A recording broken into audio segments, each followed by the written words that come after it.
السلام علیکم ورحمۃ اللہ وبرکاتہ. کیا حال ہے سب کا؟ الحمدللہ. نحمده ونصلی علی رسولہ الکریم. اما بعد فاعوذ باللہ من الشیطان الرجیم. بسم اللہ الرحمن الرحیم. رب اشرح لی صدری ویسر لی امری واحلل عقدۃ من لسانی یفقہوا قولی. سفیان ثوری کہتے ہیں، جس شخص کے ساتھ اللہ بھلائی کا ارادہ کرتا ہے اس کے لیے علم حاصل کرنے اور اس کے حفظ سے بہتر کوئی عمل نہیں پاتا. یعنی انسان کی خوش قسمتی کے دروازے کھل جاتے ہیں اگر وہ علم کے رستے پر چل پڑتا ہے، کیونکہ اس کو نیکی کے نئے نئے کام کرنے کے طریقے معلوم ہوں گے جس سے وہ اپنی آخرت میں بہت بڑا نفع کما سکتا ہے. تو جو شخص علم حاصل کرتا ہے اور صرف علم حاصل ہی نہیں کرتا، صرف ریسیو نہیں کرتا، بلکہ اس کو ریٹین بھی کرتا ہے، اس کو یاد بھی رکھتا ہے. یعنی حفظ کرنے کا مطلب یہ نہیں کہ صرف اس وقت رٹ لیا جائے، بلکہ اس کو عمل کے وقت یاد بھی رکھا جائے. تو ایسا شخص ہی خوش قسمت ہے اور وہ سمجھے کہ اللہ نے اس سے بھلائی کا ارادہ کر لیا ہے. حسن بن صالح کہتے ہیں، لوگ یقیناً اپنے دین میں اسی طرح اس علم کے محتاج ہوں گے جس طرح اپنی دنیا میں کھانے پینے کے محتاج ہوتے ہیں. یعنی ہمارے جسم کو جیسے کھانے پینے کی ضرورت ہوتی ہے، اسی طرح دین کے معاملے میں ہمیں علم کی ضرورت ہوتی ہے، علم کی محتاجی ہوتی ہے. تو اللہ سبحانہ وتعالی ہمیں اس رستے پر چلائے رکھے اور ایسا علم عطا کرے جس سے ہمارے دین و دنیا دونوں سنور جائیں.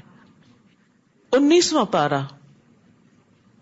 اعوذ باللہ من الشیطان الرجیم. بسم اللہ الرحمن الرحیم. وقال الذین لا یرجون لقاءنا لولا انزل علینا الملائکۃ او نرى ربنا لقد استكبروا في أنفسهم وعتوا عتوا كبيرا. يوم يرون الملائكة لا بشرى يومئذ للمجرمين ويقولون حجرا محجورا.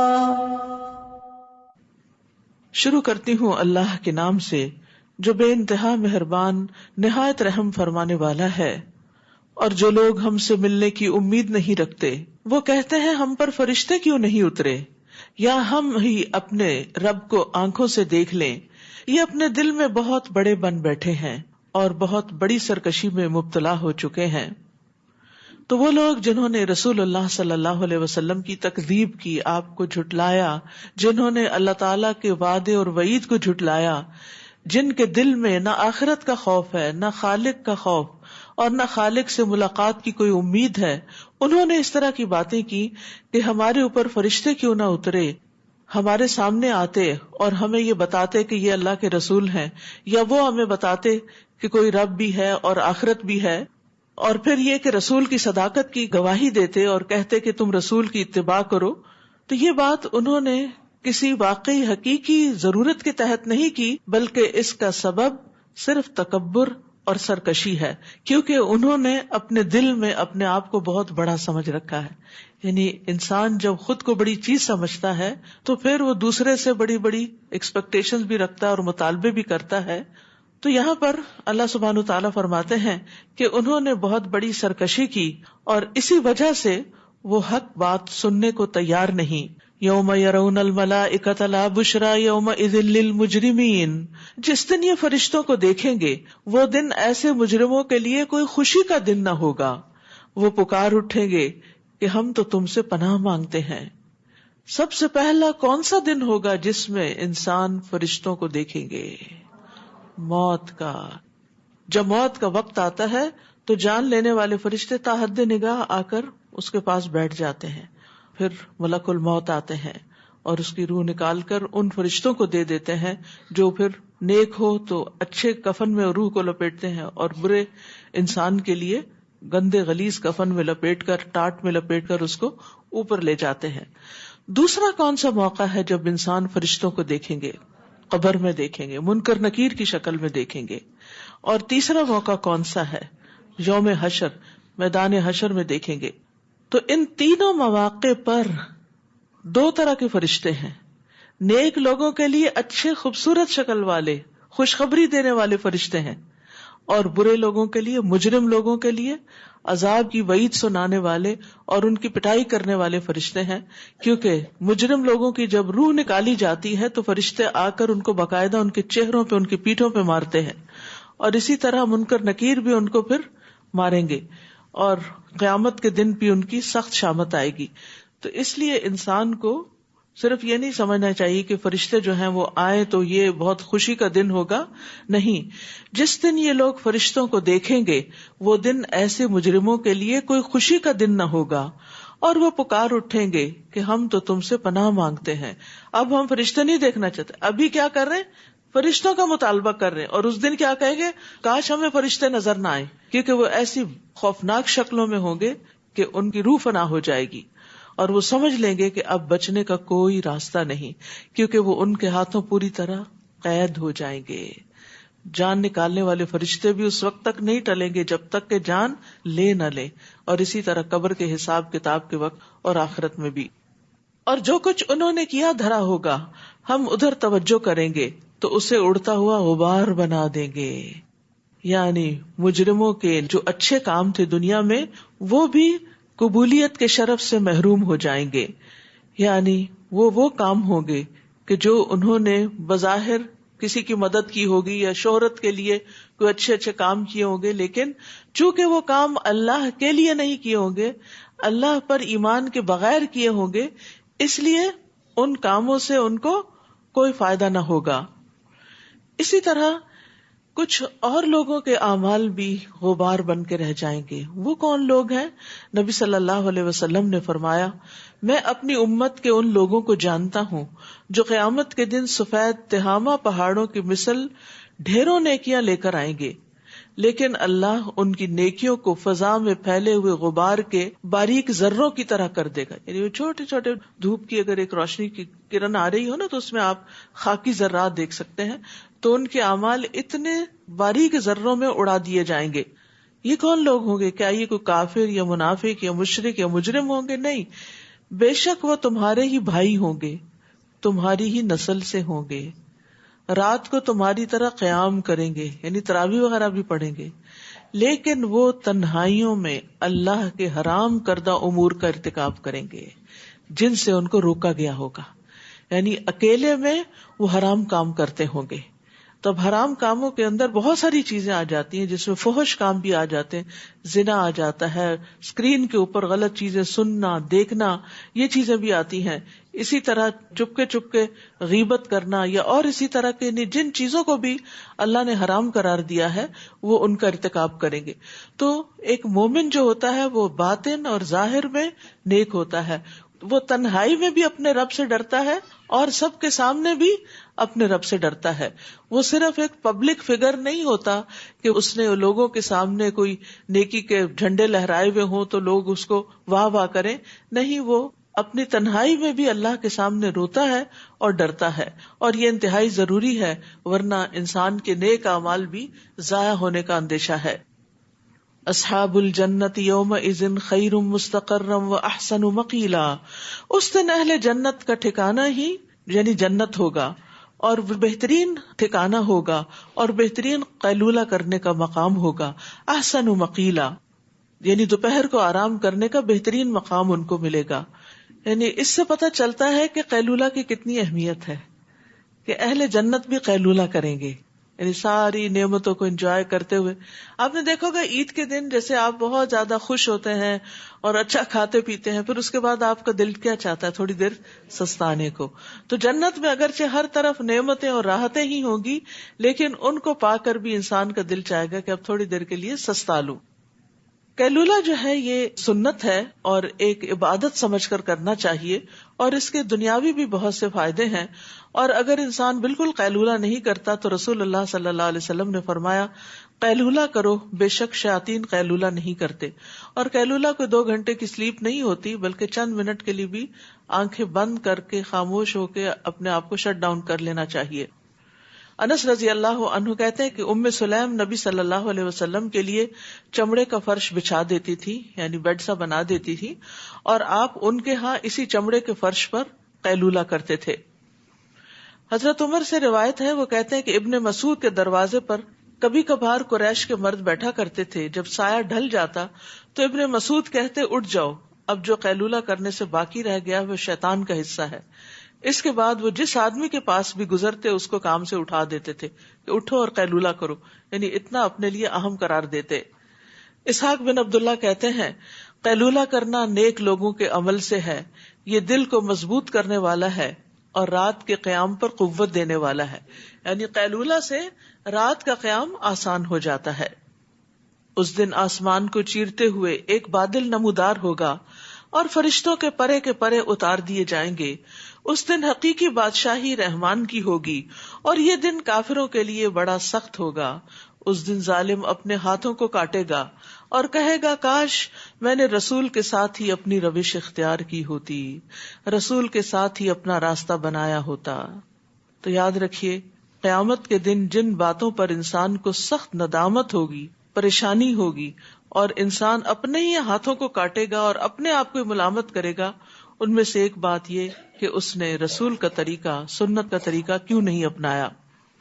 ام سلمہ سے مروی ہے کہ انہوں نے نبی صلی اللہ علیہ وسلم کو منبر پر یہ فرماتے ہوئے سنا، اے لوگو، جس وقت میں حوض پر تمہارا منتظر ہوں گا اور تمہیں گروہ در گروہ لایا جائے گا اور راستے تمہیں متفرق کر دیں گے، یعنی ادھر ادھر ہو جاؤ گے، تو میں تمہیں آواز دے کر کہوں گا کہ اس راستے کی طرف آ جاؤ، تو میرے پیچھے سے ایک منادی پکار کر کہے گا انہوں نے آپ کے بعد دین کو بدل دیا تھا، اس پر میں کہوں گا یہ لوگ دور ہو جائیں، یہ دور ہو جائیں، یعنی وہ طریقہ جو نبی صلی اللہ علیہ وسلم چھوڑ کر گئے اور جس پر صحابہ قائم رہے اور جس پر بعد کی جنریشنز قائم رہی، اس طریقے کو چھوڑ کر تجدید کے نام پر اور ماڈرنزم کے نام پر دین میں نئے نئے کانسیپٹس ایجاد کر دینا اور اجماع کے راستے سے ہٹ جانا، یہ انسان کے لیے بہت خطرناک طریقہ ہے، اور قیامت کے دن اس پر انسان کو ایسی ندامت ہوگی کہ کاش میں وہی طریقہ اختیار کرتا جو رسول اللہ صلی اللہ علیہ وسلم کا طریقہ تھا۔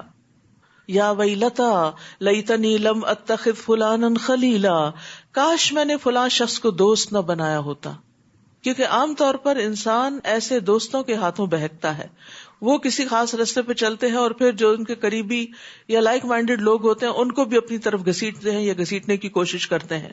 تو اس وقت انسان اس بات کے لیے تو اپنے آپ کو ملامت کرے گا ہی کہ اس نے رسول کا راستہ کیوں نہ اختیار کیا، ساتھ ہی وہ اپنے اس دوست کو بھی برا بھلا کہے گا جس نے اس کو اصل راستے سے ہٹا کر گمراہی کے راستے پہ ڈال دیا۔ اس نے تو میرے پاس نصیحت آ جانے کے بعد مجھے بہکا دیا، اور شیطان تو انسان کو مصیبت پڑنے پر چھوڑ جانے والا ہے۔ ہم سب کو محتاط ہونا چاہیے کہ ہماری دوستی کن لوگوں سے ہے، کیونکہ نبی صلی اللہ علیہ وسلم نے فرمایا انسان اپنے دوست کے دین پر ہوتا ہے، اس لیے تم میں سے ہر ایک کو غور کر لینا چاہیے کہ وہ کسے اپنا دوست بنا رہا ہے، یعنی کس سے اس کا قلبی تعلق ہے، کس سے اس کے زیادہ تر انٹریکشن رہتا ہے، کیونکہ اس طرح انسان دوسرے سے انفلوئنس ہو جاتا ہے۔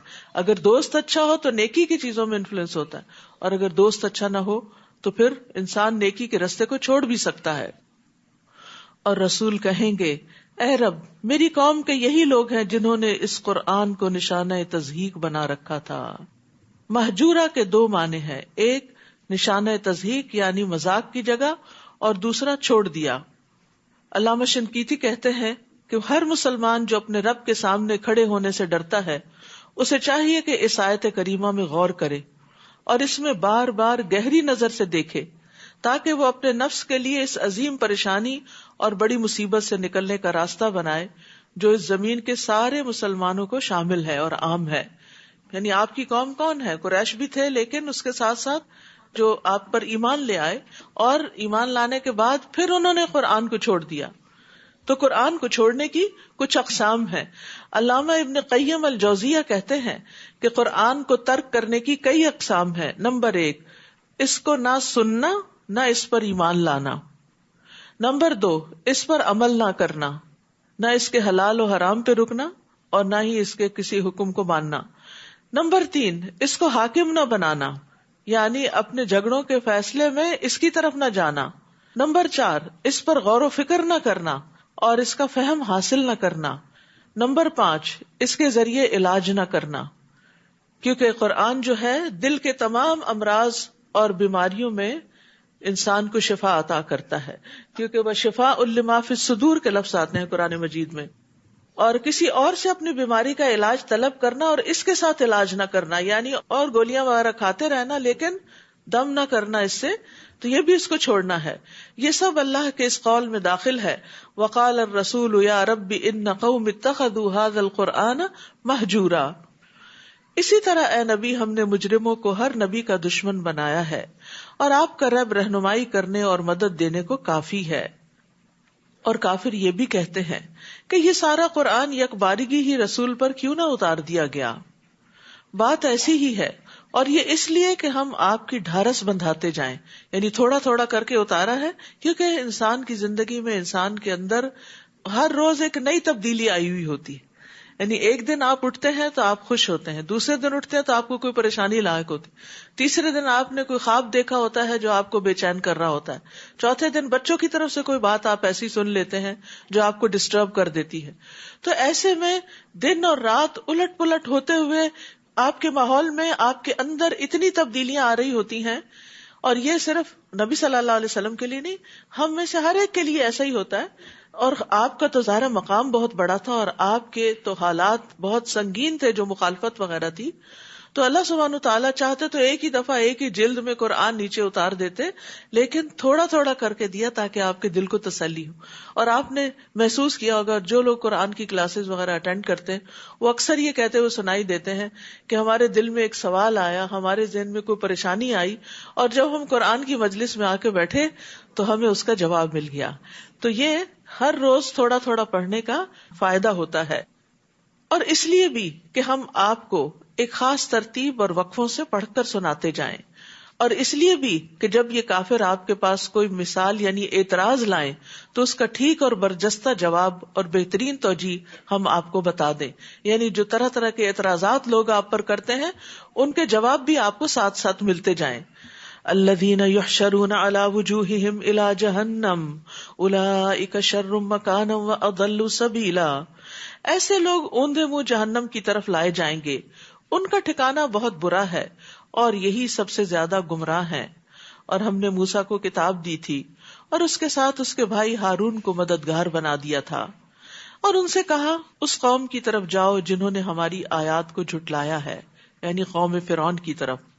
بالآخر ہم نے انہیں تہس نہس کر دیا.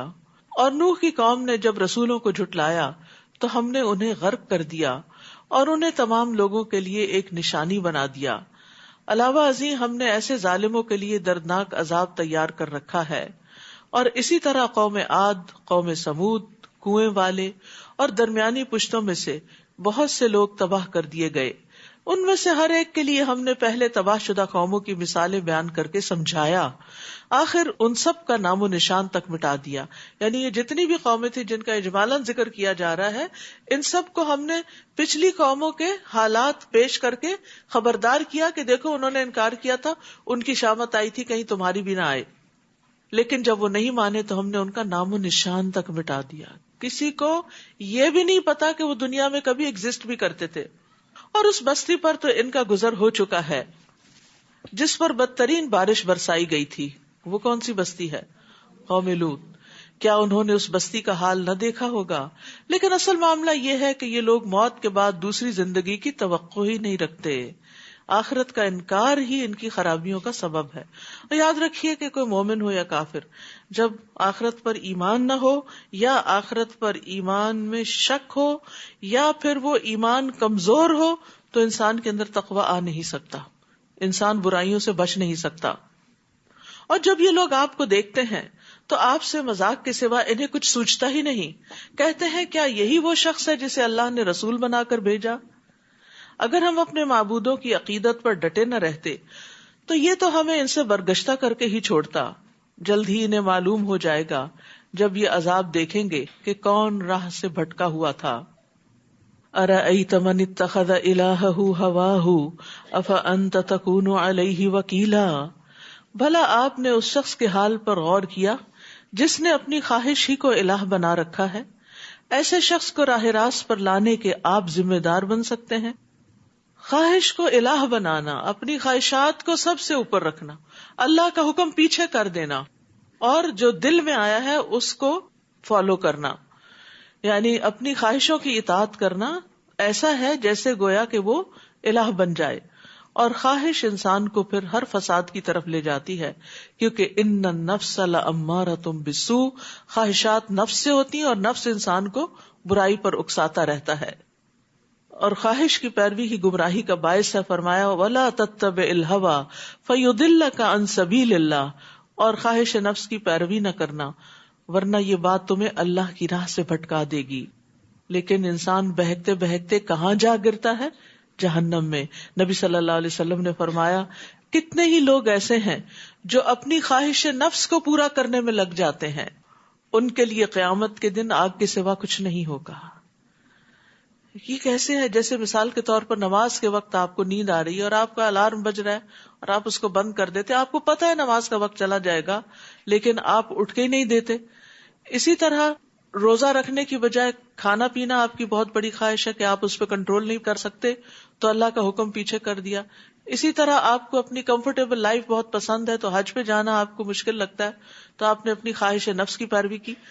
پھر اسی طرح لوگوں کے ساتھ معاملات میں خواہش نفس میں انسان کی دوسروں کے اوپر حکم چلانا، تحکم اختیار کرنا، ان کو لیٹ ڈاؤن کرنا، یا جو دل میں آئے بولے چلے جانا، یا جو دل میں آئے سنتے چلے جانا.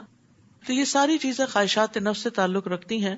انسان کے جنسی معاملات میں، انسان کی خواہشات میں حلال و حرام کی پرواہ نہ کرنا، بیوی کو چھوڑ کر اور حرام طریقوں سے اپنی خواہش پوری کرنا، یہ ساری چیزیں اسی میں شامل ہو جاتی ہیں. یعنی جو بھی حرام راستے ہیں، ناجائز راستے ہیں، وہ اسی طرف انسان کو لے جاتے ہیں. یا آپ یہ خیال کرتے ہیں کہ ان میں اکثر سنتے اور سمجھتے ہیں؟ یہ تو مویشیوں کی طرح ہیں، بلکہ ان سے بھی گئے گزرے. جیسے مویشی ہوتا ہے نا، گائے بھینس وغیرہ، ان کو صرف اپنی خواہش پوری کرنے کا ہی پتا ہوتا ہے کہ انہوں نے کھانا پینا ہے اور بچے پیدا کرنے ہیں، اور بس ان کی زندگی میں کوئی اور بڑے مقاصد نہیں ہوتے. آپ دیکھتے نہیں کہ تمہارا رب کس طرح سایہ پھیلا دیتا ہے، اگر وہ چاہتا تو اسے وہیں ساکن ہی رہنے دیتا، سٹل کر دیتا. جیسے ہماری لائٹس آن آف ہوتی ہیں ایسے ہی سورج بھی آن آف ہو جاتا. پھر ہم نے سورج کو اس پر رہنمائی کرنے والا بنایا. اور یہ بھی آپ دیکھیں، صرف اگر ایک ہی جگہ پر سورج چمکتا رہتا تو کتنی عجیب سی یہ دنیا ہوتی. لیکن اب دھیرے دھیرے اٹھتا ہے اور پھر روشن ہو جاتا ہے اور پھر دھیرے دھیرے غروب ہوتا ہے، اور اس میں ایک سکون کی کیفیت ہوتی ہے. اور پھر اس سے اوقات کا بھی پتہ چلتا رہتا ہے کہ صبح ہے، یہ شام ہے. اور پھر جیسے جیسے سورج بلند ہوتا جاتا ہے، ہم اس سائے کو آہستہ آہستہ اپنی طرف سمیٹتے جاتے ہیں. اور وہی تو ہے جس نے تمہارے لیے رات کو لباس، نیند کو باعث آرام اور دن کو جی اٹھنے کا وقت بنایا. اور وہی تو ہے جو اپنی رحمت یعنی بارش سے پیشتر ہواؤں کو بشارت بنا کر بھیجتا ہے. اور ہم نے ہی آسمان سے صاف ستھرا پانی اتارا ہے تاکہ ہم اس پانی سے مردہ علاقے کو زندہ کر دیں اور اپنی مخلوق میں سے بہت سے جانوروں اور انسانوں کو سیراب کریں. ہم نے یہ بات مختلف طریقوں سے ان کے سامنے بیان کی ہے تاکہ وہ کچھ سبق حاصل کریں، لیکن اکثر لوگ کفر کے سوا کوئی اور بات تسلیم ہی نہیں کرتے. اور اگر ہم چاہتے تو ہر بستی میں ایک ڈرانے والا پیغمبر بھیج دیتے. طائف میں الگ ہوتا، مکہ میں الگ، مدینہ میں الگ، لیکن اللہ کا یہ طریقہ نہیں. اللہ کو معلوم ہے کہ ایک ہی نبی سب کے لیے کافی ہے. فَلَا تُطِعِ الْكَافِرِينَ وَجَاهِدْهُمْ بِهِ جِهَادًا كَبِيرًا، لہٰذا آپ ان کافروں کی بات نہ مانیے اور اس قرآن کے ساتھ ان کے ساتھ زبردست جہاد کیجیے. یعنی قرآن کو لے کر ان کے ساتھ جہاد کیجیے، مطلب یہ ہے کہ اس کی تعلیم کو عام کیجیے، اس کے پیغام کو عام کیجیے اور زیادہ سے زیادہ لوگوں کو کفر اور شرک سے بچائیے. تو اس میں قرآن کو وسیع پیمانے پر پھیلانے اور لوگوں تک لے جانے میں جو محنت ہے اس کو جہاد کا نام دیا گیا، کیونکہ یہ مکی صورت ہے اور مکہ میں کوئی قتال نازل نہیں ہوا تھا، یعنی جنگ کا حکم نہیں آیا تھا، بلکہ زیادہ سے زیادہ لوگوں کو میسج کنوے کیا جا رہا تھا. اور وہی تو ہے جس نے دو سمندروں کو ملا رکھا ہے، جن میں سے ایک کا پانی لذیذ اور شیریں ہے اور دوسرے کا کھاری کڑوا ہے، پھر ان کے درمیان ایک پردہ اور سخت روک کھڑی کر دی ہے. اور وہی ہے جس نے پانی یعنی نطفے سے انسان کو پیدا کیا، پھر میاں بیوی سے نسب اور سسرال کا سلسلہ چلایا، اور آپ کا رب بڑی ہی قدرت والا ہے۔ یہ لوگ اللہ کو چھوڑ کر ایسی چیزوں کو پوجتے ہیں جو نہ انہیں کچھ فائدہ پہنچا سکتی ہیں اور نہ نقصان، اور کافر اپنے رب کے مقابلے پر ہر باغی کا مددگار بنا ہوا ہے۔ اور اے نبی، ہم نے تو بس آپ کو خوشخبری دینے والا اور ڈرانے والا ہی بنا کر بھیجا ہے۔ آپ ان سے کہیے کہ میں اس تبلیغ پر تم سے کوئی اجرت نہیں مانگتا، میری اجرت بس یہی ہے کہ جس کا جی چاہے اپنے رب کا راستہ اختیار کر لے، اور اس ذات پر توکل کیجیے جو ہمیشہ سے زندہ ہے اور اسے کبھی موت نہیں آئے گی۔ اس کی حمد کے ساتھ اس کی تسبیح کیجیے، وہ اپنے بندوں کے گناہوں سے کافی خبردار ہے، یعنی اپنے بندوں کے بارے میں خوب جانتا ہے کہ وہ کیا کیا گناہ کرتے ہیں۔ استغفر اللہ۔ اس لیے انسان لوگوں سے ڈرے تو فائدہ کوئی نہیں، لوگوں سے چھپ کے گناہ کرے تو فائدہ نہیں، کیونکہ گناہ کا اصل نقصان جہاں ہے یا جس کی طرف سے گناہ پہ سزا ملنے والی، وہ تو ہر جگہ ہی دیکھ رہا ہے۔ لوگ دیکھ رہے ہوں یا نہ دیکھ رہے ہوں، وہ ہر جگہ دیکھ رہا ہے، تو اس لیے چھپ کے بھی گناہ کرنے کا فائدہ نہیں، کیونکہ وہ بھی اللہ کی نظر میں ہے۔ کون ہے اللہ؟ الذی خلق السماوات والارض، جس نے آسمانوں اور زمین اور جو کچھ ان کے درمیان ہے سب کچھ 6 دنوں میں پیدا کیا، پھر وہ عرش پر مستوی ہوا، وہی رحمان ہے، اس کا حال کسی باخبر سے پوچھ لیجئے۔ یعنی جو رحمان کی معرفت رکھتا ہے، رحمان کو پہچانتا ہے، اس سے معلوم کیجئے کہ رحمان کون ہے اور اس کی رحمت کیا ہے۔ اور جب انہیں کہا جاتا ہے کہ رحمان کو سجدہ کرو تو کہتے ہیں رحمان کیا ہوتا ہے؟ کیا ہم اس کو سجدہ کریں جس کا تو ہمیں حکم دیتا ہے؟ اور یہ دعوت ان کی نفرت میں مزید اضافہ کر دیتی ہے۔ اور اس کا تجربہ آپ نے بھی کیا ہوگا کہ کچھ لوگوں کو جب آپ نماز کا کہتے ہیں تو وہ اور زیادہ آپ سے چڑھ جاتے ہیں اور زیادہ آپ سے متنفر ہوتے ہیں، دور بھاگتے ہیں کہ ان کے پاس نہیں پٹکنا کیونکہ یہ پھر نماز کا پوچھیں گے۔ تو یہاں پر جو اللہ سبحانہ وتعالیٰ کی صفت الرحمن استعمال ہوئی ہے اور رحمان کے بارے میں پوچھنے کا بھی کہا گیا کہ پوچھو کہ رحمان کون ہے، تو یاد رکھیے کہ اللہ کے خاص ناموں میں سے ہے۔ یہ نام اللہ کے سوا کسی اور کا رکھا نہیں جا سکتا، اللہ کے سوا کسی اور کو رحمان نہیں کہا جا سکتا۔ اور یہ الرحمن اور الرحیم دونوں نام جو ہیں یہ رحمت سے مشتق ہیں، اور رحمت کا لغوی معنی ہوتا ہے نرم دلی اور شفقت کرنا، مہربانی کا سلوک کرنا، اور رحمان میں رحیم سے زیادہ مبالغہ پایا جاتا ہے۔ اور اللہ کی رحمت نے ہر چیز کو گھیرا ہوا ہے، اللہ نے اپنی ذات پر رحمت کو لازم کر رکھا ہے، اس کی رحمت اس کے غضب پر حاوی ہے۔ زمین میں اس کی رحمت کا صرف ایک حصہ ہے جو ساری مخلوقات کو دیا گیا ہے۔ تو ہمیں بھی کوشش کرنی چاہیے کہ ہم بندوں پر مہربان ہوں اور اللہ کی رحمت کو پانے والے کام کریں۔ تو اللہ کی رحمت کن کاموں سے آتی ہے؟ سب سے پہلے تو اللہ پر ایمان لانے سے، پھر اللہ اور اس کے رسول کی اطاعت سے، وَأَطِیعُوا اللَّهَ وَالرَّسُولَ لَعَلَّکُمْ تُرْحَمُونَ، پھر قرآن کی پیروی اور تقوی اختیار کرنے سے، نیک اعمال کرنے سے، جیسے نماز پڑھنا، اللہ کے راستے میں جہاد اور ہجرت کرنا، اللہ کا ذکر بلند کرنا اور دوسروں پر رحم کرنا۔ حدیث میں آتا ہے الراحمون یرحمہم الرحمن، رحم کرنے والے رحمان ان پہ رحم کرے گا۔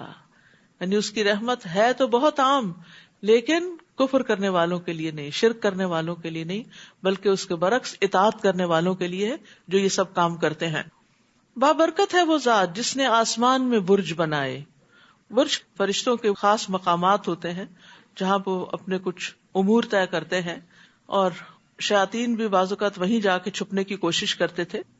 بابرکت ہے وہ ذات جس نے آسمان میں برج بنائے اور آسمان میں چراغ یعنی سورج اور چمکتا ہوا چاند پیدا کیا، اور وہی ہے جس نے رات اور دن کو بار بار ایک دوسرے کے بعد آنے والا بنایا۔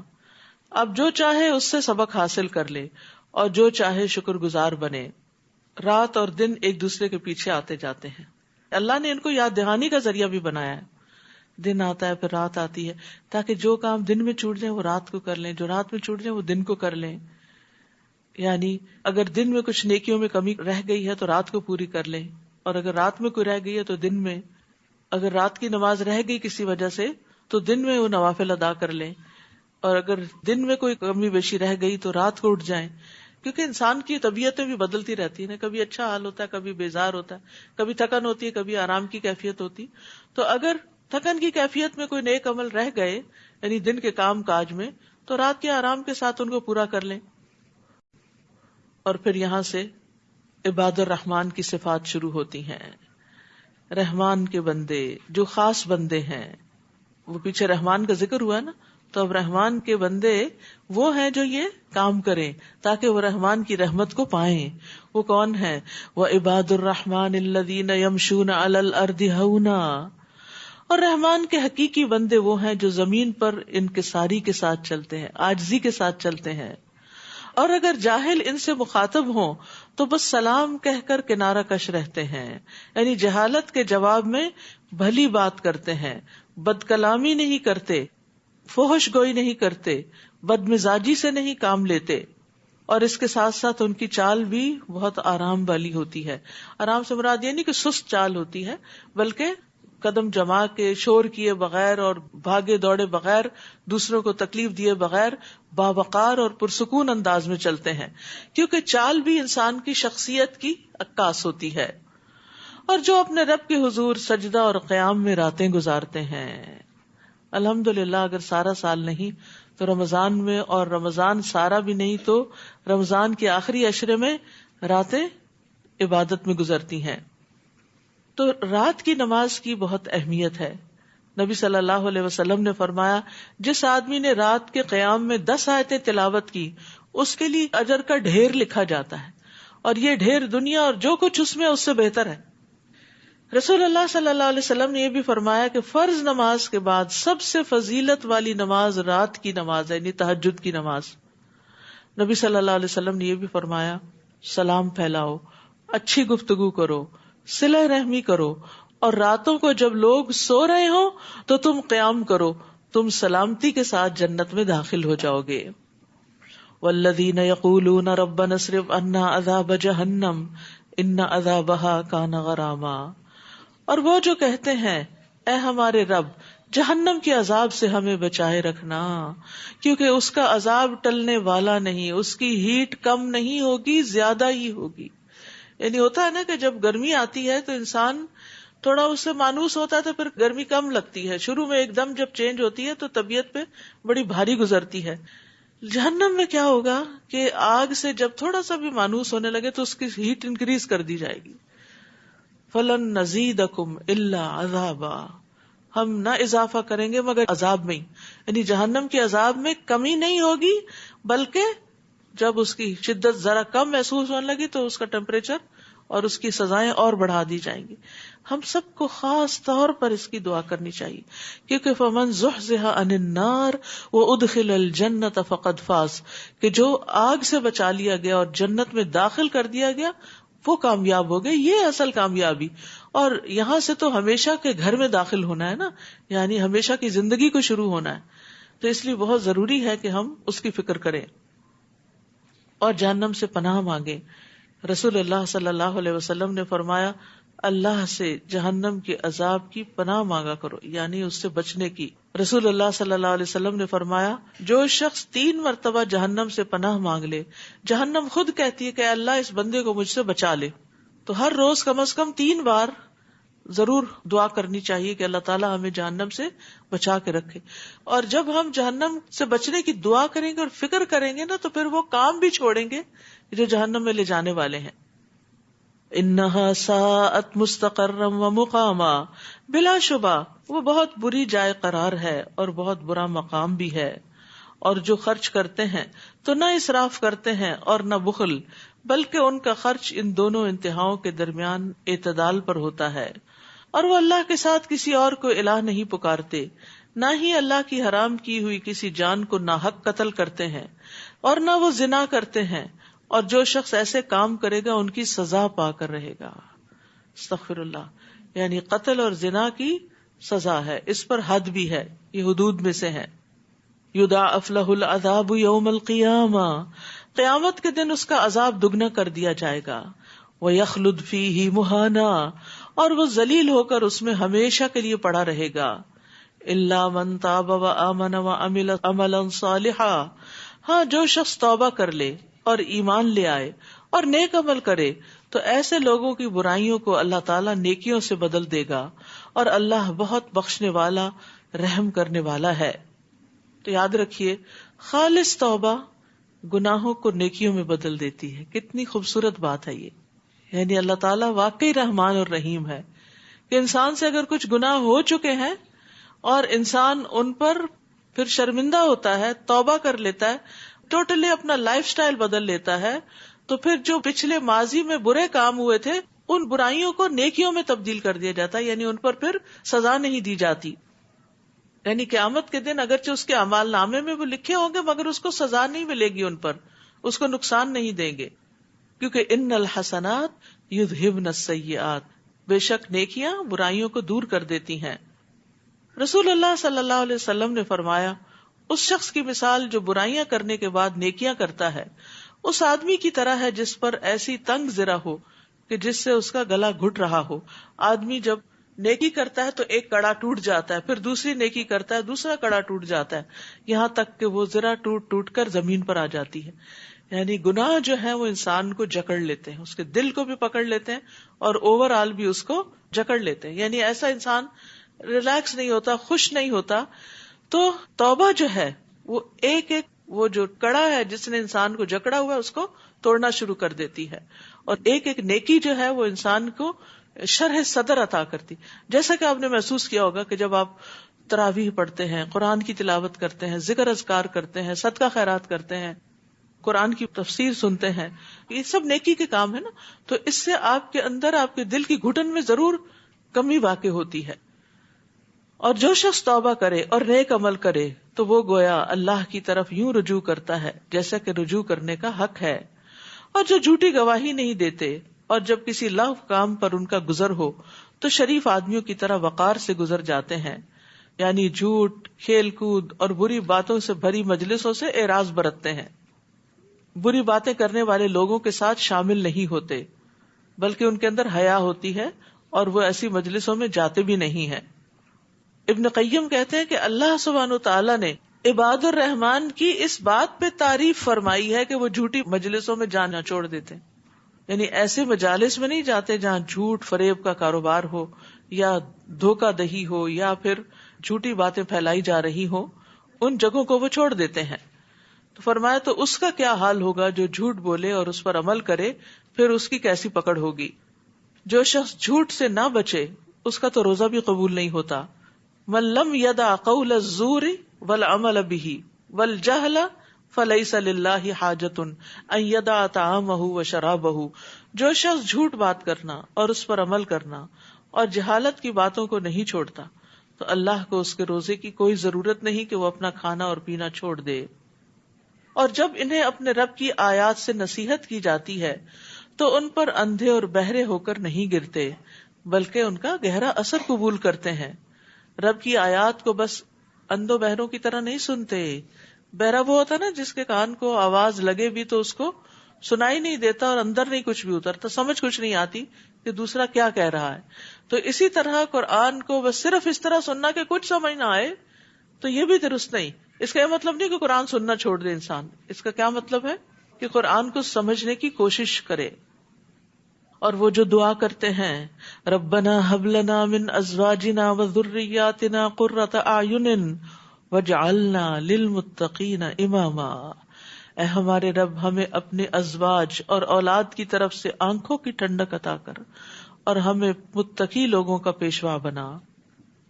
قرضی کہتے ہیں مومن کی آنکھ کو اس بات سے بڑھ کر ٹھنڈا کرنے والی اور کوئی چیز نہیں کہ وہ اپنی بیوی اور اپنی اولاد کو اللہ کا مطیع فرمان دیکھے۔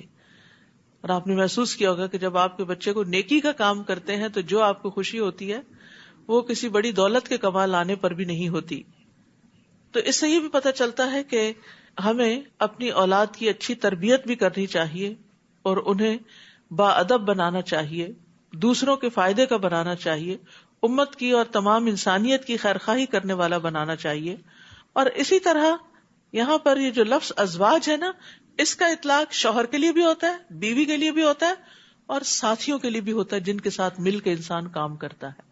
ٹھیک ہے، یعنی ازواج جو ہے وہ صرف شوہر بیوی ہی نہیں ہوتے بلکہ جن لوگوں کے ساتھ انسان مل کے نیکی کے کام کرتا ہے، اچھے اچھے کام کرتا ہے، جو ہمارے ساتھ رہتے ہیں، جن کے ساتھ ہمارے دن کا ایک بڑا حصہ گزرتا ہے، تو یا اللہ وہ ہمارے لیے فتنہ نہ ہو، وبال جان نہ ہو، بلکہ ہماری آنکھوں کی ٹھنڈک ہو۔ آپ دیکھیں جب اچھے لوگوں کے ساتھ مل کے ہم کام کرتے ہیں نا تو بھاری سے بھاری کام آسان ہو جاتا ہے۔ آپ دیکھیں کہ جو لوگ جاب کرتے ہیں، کام کرتے ہیں، دو طرح کے ہوتے ہیں۔ ایک وہ ہوتے ہیں جنہیں ہر روز صبح اٹھ کے بخار چڑھا ہوتا ہے کہ ہائے کام پہ جانا ہے۔ اس کی ایک بڑی وجہ کیا ہے؟ باس ایسا ہے کہ جو کبھی شرافت سے بات ہی نہیں کرتا، کبھی انسانوں جیسی بات ہی نہیں کرتا۔ کولیگز ایسے ہیں جو ہر وقت جڑیں کاٹنے کو تیار ہیں۔ لیکن کچھ جگہ ایسی ہوتی ہیں کہ جہاں انسان کام کرتا ہے تو رات کو سوتے ہوئے بھی مسکرا کے سوتا ہے کہ صبح پھر ہوگی، اور پھر صبح جائیں گے، اور پھر صبح اچھے اچھے کام کریں گے اور مل کے کام کریں گے۔ تو یہ بہت بڑی نعمت ہوتی۔ تو آج کے بعد جب یہ دعا مانگے نا تو اس میں صرف گھر والوں کی نہیں مانگے، اپنے ساتھیوں کے لیے بھی مانگے کہ اللہ انہیں بھی ہماری آنکھوں کی ٹھنڈک بنا۔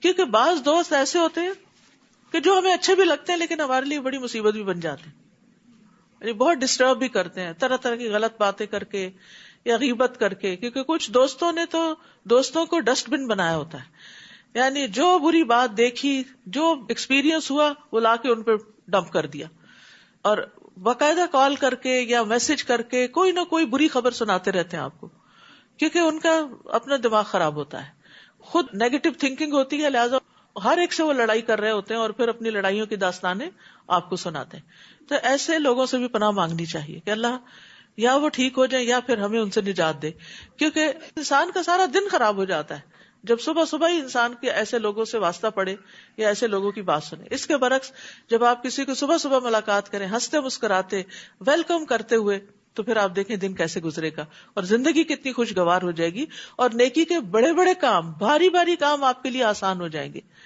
اور پھر اس میں یہ بھی ہے کہ وَجَعَلْنَا لِلْمُتَّقِينَ إِمَامًا، کہ اللہ جو ہمارے فالوورز ہوں، جن کی ہم امامت کریں، وہ بھی متقی ہوں، کیونکہ جس انسان کے فالوورز متقی ہوتے ہیں وہ امام کو بھٹکنے نہیں دیتے۔ جیسے امام نماز پڑھا رہا ہوتا ہے، اتنی سی بھی غلطی کرے تو پیچھے والا اگر حافظ الرٹ ہے تو وہ کیا کرے گا، وہ زیر زبر کو بھی جانے نہیں دیتا آگے۔ لیکن اگر وہی غافل کھڑے ہیں پیچھے تو بڑی بڑی مسٹیکس کو چھوڑ دیتے ہیں۔ تو اسی طرح اگر ہمارے ساتھی یا ہمارے فالوورز، یا جیسے ایک ماں ہے تو بچے اس کے فالوورز ہیں، نیک بچے ہوں گے تو وہ ماں باپ کو سمجھائیں گے کہ دیکھیں بابا یہ نہیں کریں، دیکھیں ماما یہ نہیں کریں، یہ اللہ نے منع کیا ہے۔ تو یا اللہ ہمیں متقین کے بیچ میں رکھ، اور متقین کے ساتھ ہی ہم وَتَوَفَّنَا مَعَ الْأَبْرَارِ، نیک لوگوں کے ہاتھوں ہماری روح نکلے، اس وقت وہ ہمیں سنبھالنے والے ہوں، نیک لوگ ہمارا جنازہ پڑھنے والے ہوں، تاکہ ہماری آگے کی منزلیں بھی آسان ہوں۔ تو یہ انسان کی بہت بڑی خوش قسمتی، اور اس کے لیے انسان کو دعائیں کرتے رہنا چاہیے، اور یہ دنیا میں بھی انسان کی آنکھیں ٹھنڈی کرتی ہیں، اور آخرت میں بھی انسان کے لیے بہترین دوست ہوں گے۔ یہی وہ لوگ ہیں جو اپنے صبر کا بدلہ بہشت کے بالا خانوں کی صورت میں پائیں گے، وہاں دعائے حیات اور سلام کے ساتھ ان کا استقبال ہوگا، جن میں وہ ہمیشہ رہیں گے۔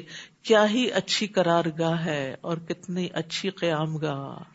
تو 11 صفات کا ذکر ہے یہاں، انکساری اور بردباری، تہجد پڑھنا، اللہ کا خوف رکھنا، فضول خرچی اور بخیلی چھوڑ دینا، شرک سے بچنا، زنا چھوڑ دینا، ناحق قتل نہ کرنا، توبہ کرنا، جھوٹ چھوڑ دینا، بدسلوکی کرنے والے سے درگزر کرنا، حق کی دعوت قبول کرنا، اس بات کا اظہار کرنا کہ وہ اللہ کی بارگاہ میں دعا کرنے کا محتاج ہے۔ اے نبی آپ لوگوں سے کہہ دیجئے کہ اگر تم اسے نہیں پکارتے تو میرے رب کو تمہاری کوئی پرواہ نہیں، تو تم حق کو جھٹلا چکے، اب جلد ہی ایسی سزا پاؤ گے جس سے جان چھڑانا محال ہوگی۔ سورۃ الشعراء۔ بسم اللہ الرحمن الرحیم۔ طاسیم۔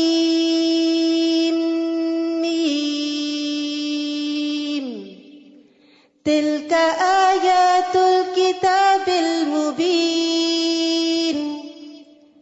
لعلک باخع نفسک الا یکونوا مؤمنین۔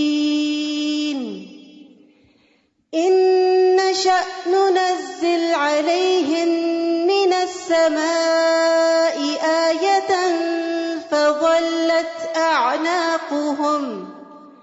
فظلت أعناقهم لها خاضعين وما يأتيهم من ذكر من الرحمن محدث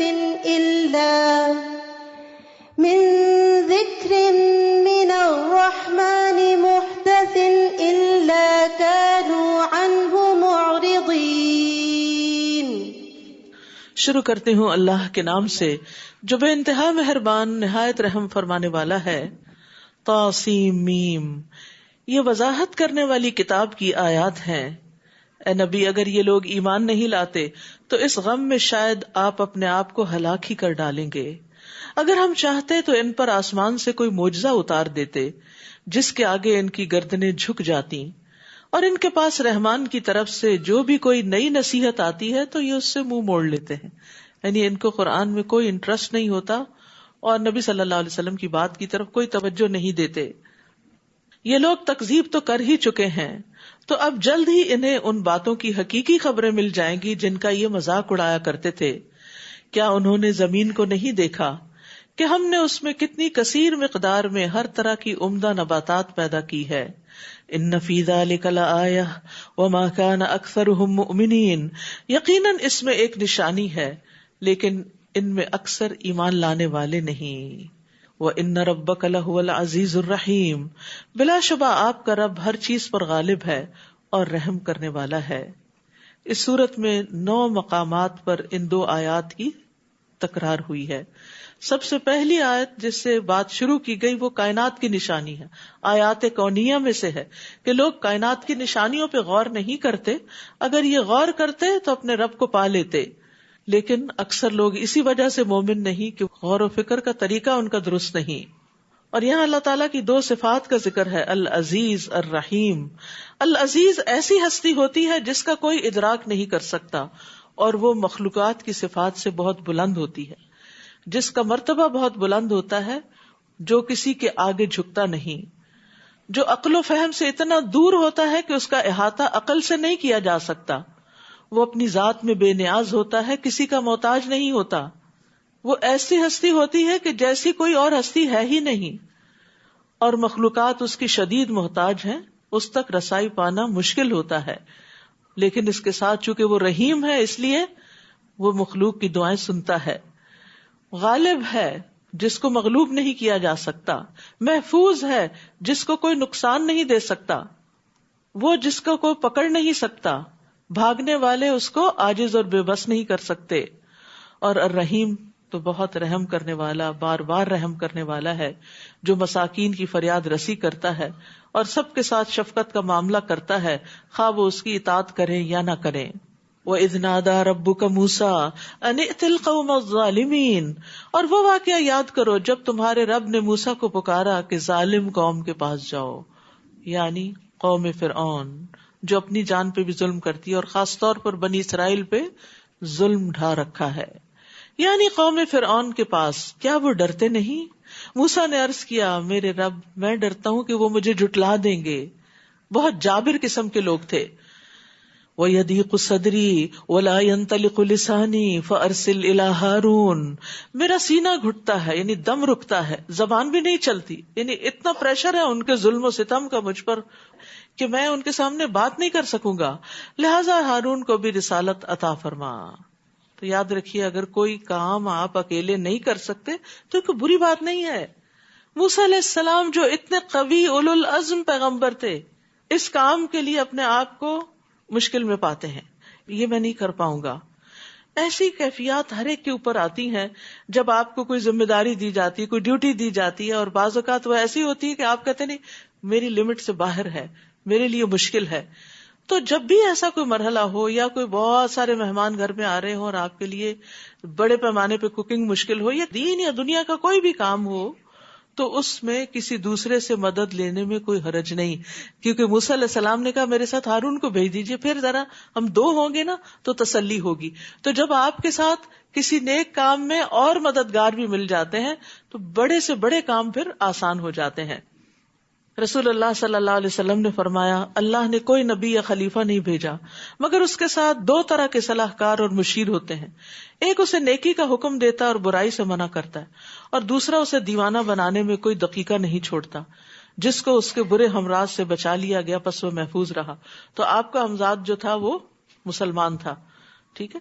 اور نیک وزیر جو ہوتا ہے وہ اللہ کی طرف سے حکمران کی بھلائی کا سبب بنتا ہے، یعنی کسی بھی کیپیسٹی میں آپ کو کوئی اچھا مخلص ساتھی، مددگار، مشورہ دینے والا، آپ کا مینٹور، کوئی تربیت کرنے والا مل جائے تو یہ بڑی خوش قسمتی کی بات ہوتی، کیونکہ ایسا ہوتا ہے نا کہ انسان کے اوپر جب بھی کوئی پریشر آتا ہے تو انسان کا دل چاہتا ہے میں کسی سے مشورہ کروں، کوئی ڈیسیژن آپ نے لینا ہے۔ تو یاد رکھیے اکیلا انسان اکیلا ہی ہوتا ہے، لیکن 2-11 ہو جاتے ہیں، کام بھی آسان ہوتا ہے اور ذہنوں کا جو اشتراک ہوتا ہے اس سے نئی جہتیں بھی نکلتی ہیں۔ تو اس لیے صرف اپنی ذات کے اندر نہ کھوئے رہیں، صرف اپنے آپ کو ہی عقل کل نہ سمجھا کریں، بلکہ اپنے سے بہتر علم والوں، تجربے والے، یعنی ایک شخص جس کے پاس کوئی ڈگری نہیں لیکن اس کے پاس زندگی کا ایکسپیرینس ہے، انتہائی سمجھدار شخص ہے، کبھی آر محسوس نہ کریں کہ اس سے کوئی مشورہ لے لیں۔ پھر موسیٰ علیہ السلام کہتے اور میرے ذمہ ان کا ایک جرم بھی ہے، وہ جو قبطی کو قتل کر دیا تھا، میں ڈرتا ہوں کہ مجھے مار ہی نہ ڈالیں۔ اللہ تعالیٰ نے فرمایا ایسا ہرگز نہیں ہوگا، تم دونوں ہماری نشانیاں لے کر جاؤ، ہم بھی تمہارے ساتھ ہیں، سب کچھ سن رہے ہیں۔ فرعون کے پاس جا کر اس سے کہو ہم رب العالمین کے رسول ہیں اور اس لیے آئے ہیں کہ تو بنی اسرائیل کو آزاد کر کے ہمارے ساتھ روانہ کر دے تاکہ ہم اپنے وطن واپس چلے جائیں۔ فرعون کہنے لگا کیا ہم نے تمہیں اپنے ہاں بچپن میں پالا نہ تھا اور تو نے اپنی عمر کے کئی سال ہمارے ہاں نہیں گزارے؟ وفعلت فعلتک التی فعلت وانت من الکافرین، نیز تو نے وہ کام کیا جو کر کے چلا گیا اور تو ہے ہی ناشکرا، یعنی ہم نے تو تجھ پہ بڑا احسان کیا تھا لیکن تم نے ہمارا ہی بندہ مار ڈالا۔ موسیٰ نے کہا وہ کام تو اس وقت مجھ سے بھول چوک سے ہو گیا تھا، یعنی میرا ارادہ نہیں تھا، وہ تو قتل خطا تھا، لہٰذا میں تمہارے خوف سے بھاگ گیا۔ اعتراف کر لیا، کتنا ریلیوڈ فیل ہوتا ہے جب اپنی غلطی کو مان لیتا ہے یا اپنے کیے ہوئے کام کو اکنالج کر لیتا ہے کہ ہاں یہ میرا ہی کام ہے، چاہے دوسرے کو پسند نہ بھی آ رہا ہو۔ پھر مجھے میرے رب نے حکمت عطا کی اور مجھے رسول بنایا، اور جو احسان تو مجھے پہ جتلا رہا ہے اس کی وجہ تو یہی تھی کہ تو نے بنی اسرائیل کو غلام بنا رکھا تھا، ورنہ میں تو اپنے ماں باپ کے گھر پلتا۔ تو اپنے جرم کو بھول کے صرف اپنی نیکی کا ذکر کرنا فرعونی رویہ ہے، اور دوسری طرف اپنی کمی بیشی، کمی کوتاہی کا اعتراف کر لینا یہ پیغمبرانہ رویہ ہے، جیسے موسیٰ علیہ السلام کر رہے ہیں۔ تو 2 کیریکٹرز آپ کے سامنے ہیں، اب یہ ہم پر ہے کہ ہم کس راستے پہ چلتے ہیں۔ اور یاد رکھیے احسان جتلانا تو ویسے ہی ایک بہت برا فعل ہے۔ اللہ تعالیٰ قیامت کے دن 3 لوگوں سے بات نہیں کرے گا، ان میں سے ایک وہ ہے جو بہت زیادہ احسان جتاتا ہے، کہ جو بھی کوئی چیز دیتا ہے اس میں احسان ضرور جتاتا ہے۔ کوئی چھوٹی سی بھی نیکی آپ کے ساتھ کرے تو مینشن ضرور کرتا ہے، آپ کے سامنے دوبارہ کرے گا، کسی اور کے سامنے جا کے کرے گا۔ اسی طرح ایک اور روایت میں بھی آتا ہے 3 قسم کے افراد کی نہ فرضی عبادت قبول ہے نہ نفلی۔ نمبر 1 نافرمان و بد سلوک، نمبر 2 احسان جتلانے والا، نمبر 3 تقدیر کو جھٹلانے والا۔ اسی طرح آپ نے فرمایا کہ یہ لوگ جنت سے محروم ہیں، احسان جتلانے والا، ماں باپ کا نافرمان اور عادی شرابی، یہ جنت میں نہیں جائیں گے۔ اللہ سبحانہ وتعالیٰ ہمیں ان ساری برائیوں سے محفوظ رکھے۔ فرعون کہنے لگا یہ رب العالمین کیا ہوتا ہے؟ موسیٰ نے کہا وہ جو آسمانوں، زمین اور جو کچھ ان کے درمیان ہے سب کا مالک ہے، اگر تمہیں کچھ یقین آ جائے۔ فرعون نے اپنے آس پاس والوں سے کہا کچھ سن رہے ہو نا؟ دیکھو کیا باتیں ہو رہی ہیں۔ موسیٰ نے کہا ہاں وہی تمہارا اور تمہارے آباء و اجداد کا رب ہے۔ موسیٰ علیہ السلام رکے ہی نہیں، انہیں اس سے نہیں غرض کہ وہ کیا تنقید کر رہے ہیں اور آگے سے سن رہے ہیں کہ نہیں، وہ اپنی بات مکمل کرتے ہیں۔ فرعون کہنے لگا یہ رسول جو تمہاری طرف بھیجا گیا ہے یہ تو دیوانہ ہے۔ موسیٰ نے کہا وہی مشرق اور مغرب اور جو کچھ ان کے درمیان ہے سب کا رب ہے، اگر تمہیں کچھ سمجھ آ سکے۔ فرعون بولا دیکھو اگر تم نے میرے سوا کوئی اور الہ مانا تو میں تجھے قید میں ڈال دوں گا۔ موسیٰ نے کہا خواہ میں تیرے پاس کوئی واضح نشانی لے آؤں؟ فرعون کہنے لگا لاؤ وہ چیز اگر تم سچے ہو۔ چنانچہ موسیٰ نے اپنا عصا پھینکا تو وہ فوراً ہو بہو ایک اژدہا بن گیا۔ نیز موسیٰ نے اپنا ہاتھ بغل سے کھینچا تو وہ یکدم دیکھنے والوں کے سامنے چمک رہا تھا، فرعون نے اپنے آس پاس والوں سے کہا یہ تو یقیناً بڑا ماہر جادوگر ہے. کیسے جھٹلاتے ہیں لوگ. وہ چاہتا ہے کہ اپنے جادو کے زور سے تمہیں تمہارے ملک سے نکال دے. اب تم کیا مشورہ دیتے ہو؟ کتنا بڑا جھوٹ. کیونکہ موسیٰ علیہ السلام نے کہا تھا بنی اسرائیل کو بھیج دو. وہ بنی اسرائیل کو لینے آئے تھے اور فرعون الزام دے رہا ہے کہ یہ تمہیں یہاں سے نکالنا چاہتا ہے. وہ کہنے لگے اس کے اور اس کے بھائی کا معاملہ التوا میں ڈال دو اور شہروں میں ایسے آدمی بھیج دو جو ہر سیانے جادوگر کو اکٹھا کر کے آپ کے پاس لے آئیں. چنانچہ ایک معین دن کے ایک مقرر وقت پر تمام جادوگروں کو اکٹھا کیا گیا اور لوگوں سے پوچھا گیا کیا تم بھی اس اجتماع میں شامل ہوگے؟ اگر یہ جادوگر غالب رہے تو شاید ہمیں انہی کی بات ماننی پڑے. پھر جب جادوگر میدان میں آ گئے تو فرعون سے پوچھنے لگے کہ اگر ہم غالب رہے تو ہمیں کچھ صلہ بھی ملے گا. یہ ہوتا ہے پیغمبر اور جادوگر کا فرق. پیغمبر کوئی اجر نہیں مانگتا، صلہ نہیں مانگتا، اور جادوگر تو پہلے کانٹریکٹ کرتا ہے پھر اس کے بعد کام کرتا ہے. فرعون نے جواب دیا ہاں صلہ بھی ملے گا اور تمہیں ہمارے ہاں قرب بھی ملے گا، تم ہمارے مقربین میں شامل ہو جاؤ گے. موسیٰ نے جادوگروں سے کہا پھینکو جو بھی تم پھینکنا چاہتے ہو. چنانچہ انہوں نے اپنی رسیاں اور لاٹھیاں پھینک دی اور کہنے لگے فرعون کی جے، یقیناً ہم ہی غالب رہیں گے. پھر موسیٰ نے اپنا عصا پھینکا تو جو کچھ جادوگروں نے شوبدے بنائے تھے اس نے انہیں فوراً نگلنا شروع کر دیا. یہ دیکھ کر جادوگر بے اختیار سجدے میں گر پڑے اور کہنے لگے ہم رب العالمین پر ایمان لے آئے جو موسیٰ اور ہارون کا رب ہے. ان پہ حق واضح ہوا اور وہ حق کے آگے جھک گئے کیونکہ تکبر نہیں تھا ان کے اندر. اب فرعون کو تو آگ لگ گئی ہوگی. بول اٹھا تو موسیٰ کی بات مان گئے پیشتر اس کے کہ میں تمہیں اس کی اجازت دیتا. یقیناً یہ تمہارا بڑا استاد ہے جس نے تمہیں جادو سکھایا ہے.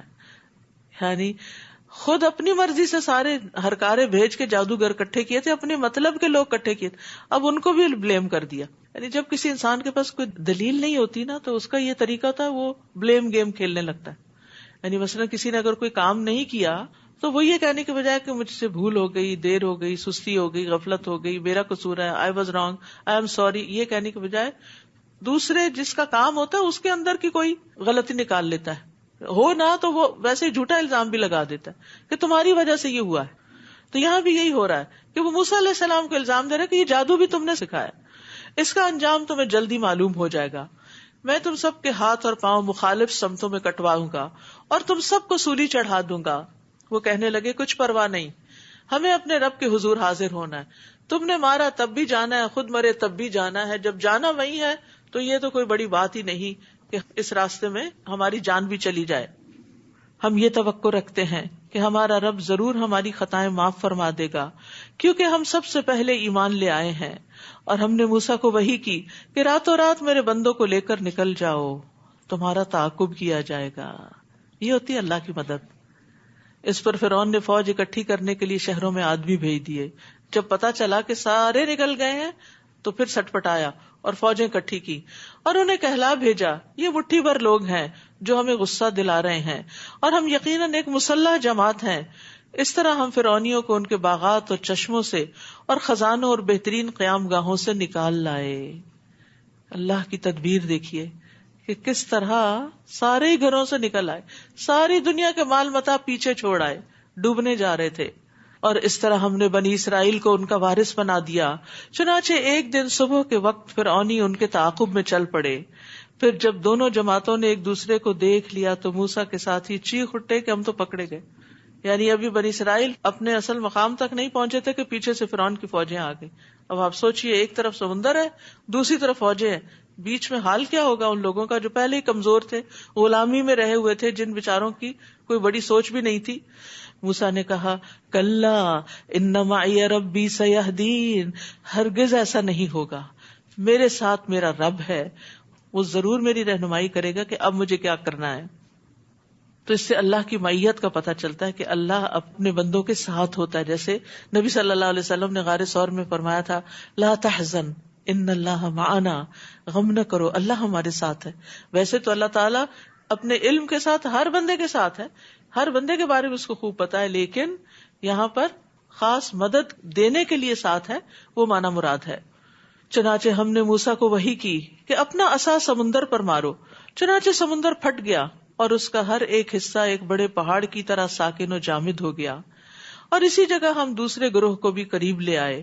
موسیٰ اور اس کے تمام ساتھیوں کو تو ہم نے بچا لیا اور دوسرے گروہ کو وہاں غرق کر دیا. اس واقعے میں بھی ایک نشانی ہے، لیکن ان میں سے اکثر ماننے والے نہیں. اور بلا شبہ تمہارا رب ہی ہر چیز پر غالب اور رحم کرنے والا ہے. اور انہیں ابراہیم کا قصہ بھی سنائیے جب اس نے اپنے باپ اور اپنی قوم سے پوچھا، یہ کیا چیزیں ہیں جن کی تم پوجا کرتے ہو؟ وہ کہنے لگے، ہم تو بتوں کی پوجا کرتے ہیں اور انہی کے پاس بیٹھے رہتے ہیں. ابراہیم نے پوچھا، جب تم انہیں پکارتے ہو تو یہ تمہاری بات سنتے ہیں یا تمہیں کوئی فائدہ یا نقصان پہنچا سکتے ہیں؟ وہ کہنے لگے، نہیں، بلکہ ہم نے اپنے آباء و اجداد کو ایسا کرتے پایا.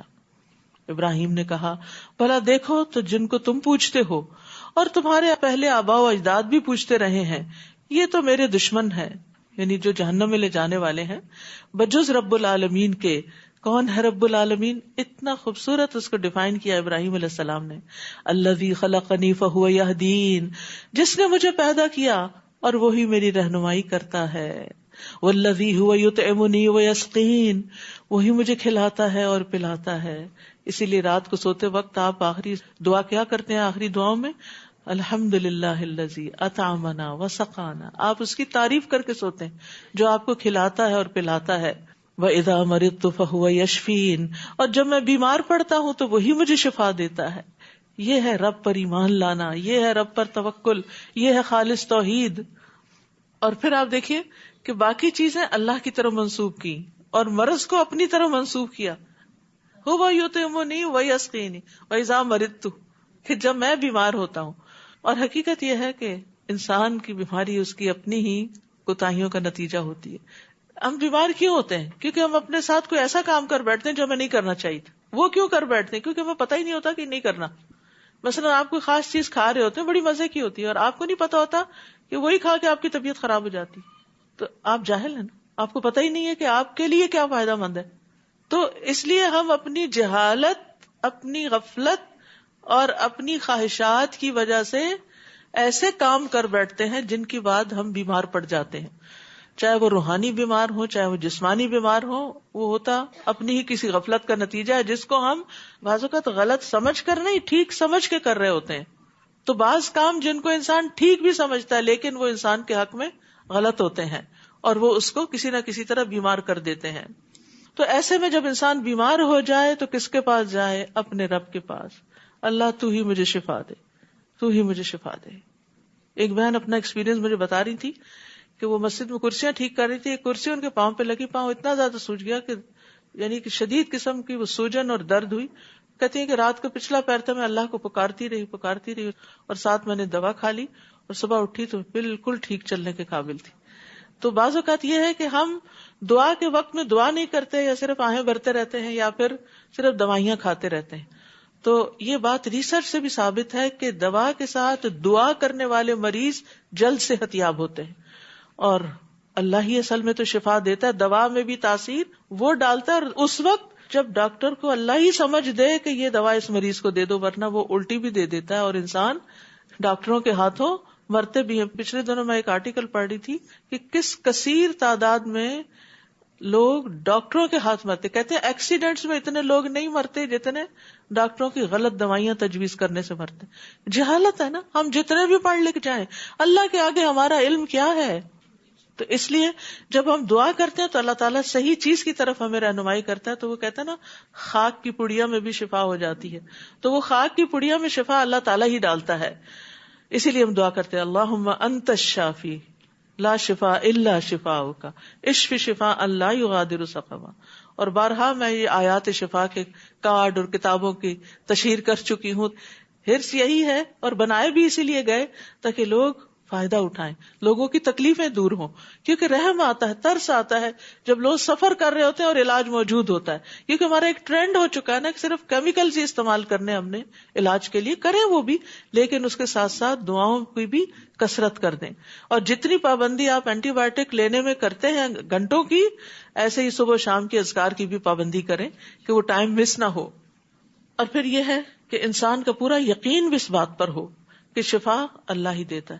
اور اللہ سبحانہ وتعالیٰ دوا کے بغیر بھی شفا دے سکتا ہے.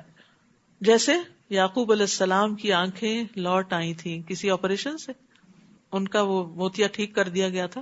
نہیں، بس اللہ کا حکم ہوا، قمیص ڈالی گئی اور آنکھیں دیکھنے لگی. یہ قرآن بتا رہا ہے ہمیں، تو ہمارا یقین ہونا چاہیے، کیونکہ جس یقین سے ہم دعا مانگتے ہیں نا اسی سے پھر ہمیں فائدہ ہوتا ہے. تو اللہ تعالیٰ سے شفا اور آسانیاں طلب کرنی چاہیے. والذی یمیتنی ثم یحیین، نیز وہی مجھے موت دے گا پھر وہی مجھے زندہ کرے گا. یہ ہوتا ہے رب جس کے ہاتھ میں میری موت اور زندگی ہے، اور جس سے میں توقع رکھتا ہوں ان یغفر لی خطیئتی یوم الدین، کہ قیامت کے دن وہ میری خطائیں معاف کر دے گا، بدلے کے دن معافی مل جائے گی. رب اغفر لی خطیئتی یوم الدین، یہ نہیں کہا یوم القیامہ، یوم الاخر، یوم الدین، جس دن بدلہ ملنا ہے. مجھے پتا ہے میری غلطیاں ہیں، میرے قصور ہیں، میری خطائیں ہیں، تو مالک یوم الدین ہے، بس اس دن مجھے معاف کر دینا. ربی حب لی حکما والحقنی بالصالحین. اب رب سے دعائیں کرتے ہیں. اس کے بعد ابراہیم علیہ السلام نے دعا کی، اے میرے رب مجھے حکمت عطا کر. ہمیں بھی بڑی ضرورت ہے. حکمت وہ سمجھ ہوتی ہے جو اللہ دیتا ہے، ایک ہوتی ہے سمجھ بوجھ جو ہم کتابوں سے تجربات سے حاصل کرتے ہیں، اور حکمت وَمَن يُؤْتِ الْحِكْمَةَ فَقَدْ أُوتِيَ خَيْرًا كَثِيرًا، یہ سراسر اللہ کا انعام ہوتی ہے، اللہ سے مانگنی چاہیے. اور جب حکمت آ جاتی ہے تو آپ کے اندر ایسی فراست آتی ہے، آپ چیزوں کو اس طرح سمجھنے لگتے ہیں کہ جیسے کوئی اور سمجھ نہیں پاتا، اور بعض اوقات آپ کا نقطہ نظر لوگ نہیں سمجھ پاتے، اتنی دور رس آپ کی نگاہ ہو جاتی. کوئی چھوٹی سی بات کرتا ہے، اس سے آپ ایک بڑی بات کا نتیجہ اخذ کر لیتے ہیں. یہ حکمت کی وجہ سے ہوتا ہے. وَأَلْحِقْنِي بِالصَّالِحِينَ، یہ ان کی دعا تھی کہ نیک لوگوں کا ساتھ ہو. نیک لوگوں کا ساتھ اس لیے بھی اچھا کہ ان کو دیکھ کے انسان کا دل کرتا ہے ہم بھی نیک بن جائیں، کیونکہ انسان اپنی مجلس کا یا اپنے ساتھیوں کا ایک حصہ ہوتا ہے. جیسے وہ ہوتے ہیں ویسا ہی وہ ہو جاتا ہے. خربوزے سے خربوزہ رنگ پکڑتا ہے.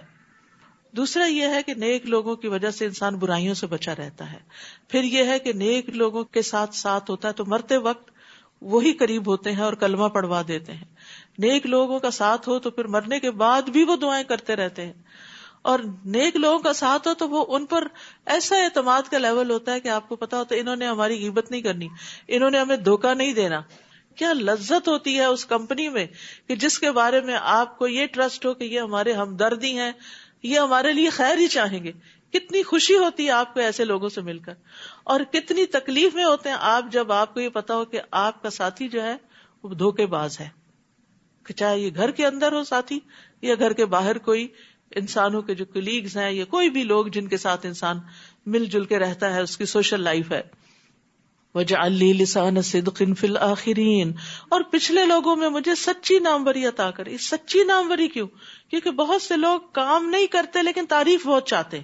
منافقین کی بھی کوالٹی تھی، وَيُحِبُّونَ أَن يُحْمَدُوا بِمَا لَمْ يَفْعَلُوا، وہ پسند کرتے ہیں کہ ان کی اس کام پہ تعریف کی جائے جو انہوں نے کیا ہی نہیں. استغفر اللہ.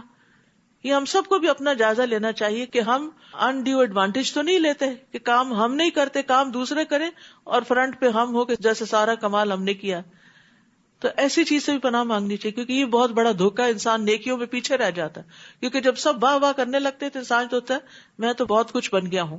تو ہو سکتا ہے کہ ان کی آنکھوں کا دھوکہ اور وہ جھوٹی تعریف کر رہے ہوں، یا ویسے ہی آپ کی ایک کرٹیسی میں کوئی بات آپ کے لیے کہہ رہے ہوں. تو ابراہیم علیہ السلام نے بڑی خوبصورت دعا مانگی کہ اللہ سچی ناموری، یعنی جو واقعی درست ہو اور بعد میں بھی لوگ اچھے الفاظ سے یاد کریں تاکہ ان کے لیے بھی ایک نمونہ بن جاؤں. تو اللہ سبحانہ تعالیٰ نے ابراہیم علیہ السلام کو کیا بنا دیا، پھر نبی صلی اللہ علیہ وسلم اور آپ کے ساتھیوں کے لیے کیا ہے، بہترین نمونہ ہے.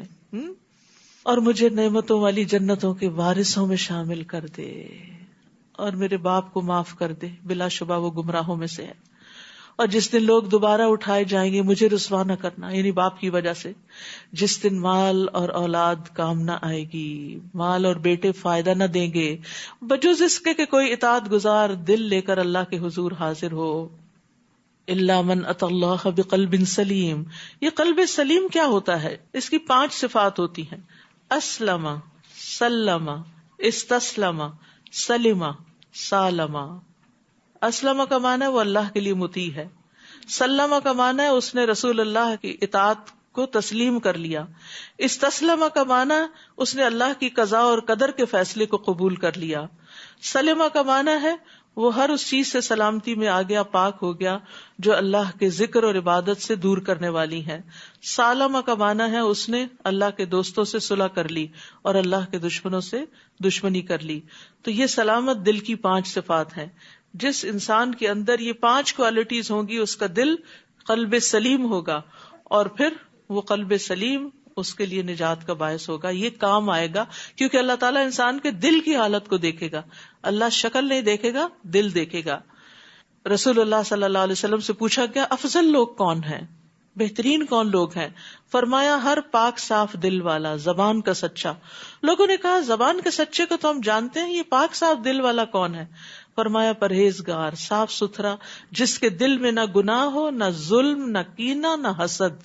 اللہ ہم ان سب چیزوں سے بچائے، کیونکہ کہیں نہ کہیں سے یہ حسد آ ہی جاتا ہے انسان کے اندر، اور یہ اللہ کے رحمت سے ہی انسان سے دور ہوتا ہے. اور قلب سلیم کی دعا بھی کرنی چاہیے. وَأَسْأَلُكَ قَلْبًا سَلِيمًا وَلِسَانًا صَادِقًا وَأُزْلِفَتِ الْجَنَّةُ لِلْمُتَّقِينَ. اس دن جنت پرہیزگاروں کے قریب لے آئی جائے گی اور گمراہ لوگوں کو جہنم سامنے دکھائی جائے گی، اور ان سے کہا جائے گا تمہارے وہ معبود کہاں ہیں جن کی تم اللہ کے سوا پوجا کرتے تھے؟ کیا وہ تمہاری مدد کر سکتے ہیں یا وہ اپنے آپ کو بچا سکتے ہیں؟ ان معبودوں کو اور ان گمراہوں کو جہنم میں منہ کے بل پھینک دیا جائے گا، اور ابلیس کے سب لشکروں کو بھی جو اس کے ساتھی ہیں. قالوا وهم فيها يختصمون. جہنم میں یہ سب آپس میں جھگڑ رہے ہوں گے. گمراہ لوگ اپنے معبودوں سے کہیں گے تاللہ ان كنا لفی ضلال مبین، اللہ کی قسم ہم تو واضح گمراہی میں مبتلا تھے. اب کیا فائدہ ماننے کا؟ دنیا میں کاش نظر آ جاتی، آنکھیں کھل جاتی. جبکہ تمہیں رب العالمین کے برابر سمجھ رکھا تھا، ہمیں مجرموں نے اس گمراہی میں ڈالا تھا. اب دوسروں کو بلیم کریں گے، آج تو ہمارا کوئی سفارشی بھی نہیں، نہ کوئی مخلص دوست. کاش اگر ہمیں ایک دفعہ پھر دنیا میں لوٹنے کا موقع مل جائے تو ہم مومنوں میں شامل ہوں. مخلص دوست ہوتے تو دنیا میں ہی برائی سے روکتے. ان فی ذلک لآیہ وما کان اکثرهم مؤمنین. اس میں بھی ایک نشانی ہے اور ان میں سے اکثر ایمان لانے والے نہیں، اور بے شک آپ کا رب ہی سب پر غالب اور رحم کرنے والا ہے. نوح کی قوم نے بھی رسولوں کو جھٹلایا تھا، جبکہ ان کے بھائی نوح نے ان سے کہا کیا تم اللہ سے نہیں ڈرتے؟ میں تمہارے لیے ایک امانت دار رسول ہوں، لہٰذا اللہ سے ڈرو اور میری اطاعت کرو. میں تم سے اس تبلیغ پر کوئی صلہ نہیں مانگتا، میرا صلہ تو اللہ رب العالمین کے ذمہ ہے، لہٰذا تم اللہ سے ڈرتے رہو اور میری اطاعت کرو. وہ کہنے لگے کیا ہم تجھ پر ایمان لائیں، حالانکہ تمہاری پیروی تو بہت گھٹیا لوگوں نے کی ہے. نوح علیہ السلام نے کہا میں کیا جانوں کہ وہ کیا کام کرتے ہیں، ان کا حساب تو میرے رب کے ذمہ ہے. کاش تم شعور رکھتے، میں ایمان لانے والوں کو پرے ہٹانے والا نہیں، میں تو بس ایک صاف صاف ڈرانے والا ہوں. وہ کہنے لگے نوح اگر تم باز نہ آئے تو تمہیں سنسار کر دیا جائے گا. تو نوح علیہ السلام نے دعا کی اے رب میری قوم نے مجھے جھٹلا دیا، لہٰذا میرے اور ان کے درمیان قطعی فیصلہ کر دے اور مجھے اور میرے ساتھی مومنوں کو ان سے نجات دے. چنانچہ ہم نے اسے اور اس کے ساتھیوں کو ایک بھری ہوئی کشتی میں سوار کر کے بچا لیا اور اس کے بعد باقی لوگوں کو غرق کر دیا. اس واقعے میں بھی ایک نشانی ہے، مگر ان میں سے اکثر لوگ ماننے والے نہیں، اور یقیناً تمہارا رب سب پر غالب اور رحم کرنے والا ہے. قوم عاد نے بھی رسولوں کو جھٹلایا تھا، جبکہ ان کے بھائی ہود نے انہیں کہا تھا کیا تم اللہ سے نہیں ڈرتے؟ میں تمہارے لیے امانت دار رسول ہوں، تو اللہ سے ڈرو اور میری اطاعت کرو. میں تم سے اس تبلیغ کا کوئی صلہ نہیں مانگتا، میرا صلہ میرا اجر تو اللہ رب العالمین کے ذمہ ہے. یہ کیا بات ہے کہ تم ہر بلند جگہ پر بے فائدہ ایک یادگار تعمیر بنا ڈالتے ہو اور عمارتیں اتنی شاندار بناتے ہو کہ شاید تم ہمیشہ ان میں رہو گے، اور جب کسی پر ہاتھ ڈالتے ہو تو جبار بن کر ڈالتے ہو. لہٰذا اللہ سے ڈرو اور میرے حکم مانو، اور اس ذات سے ڈرو جس نے تمہیں وہ سب کچھ دیا جو تم جانتے ہو.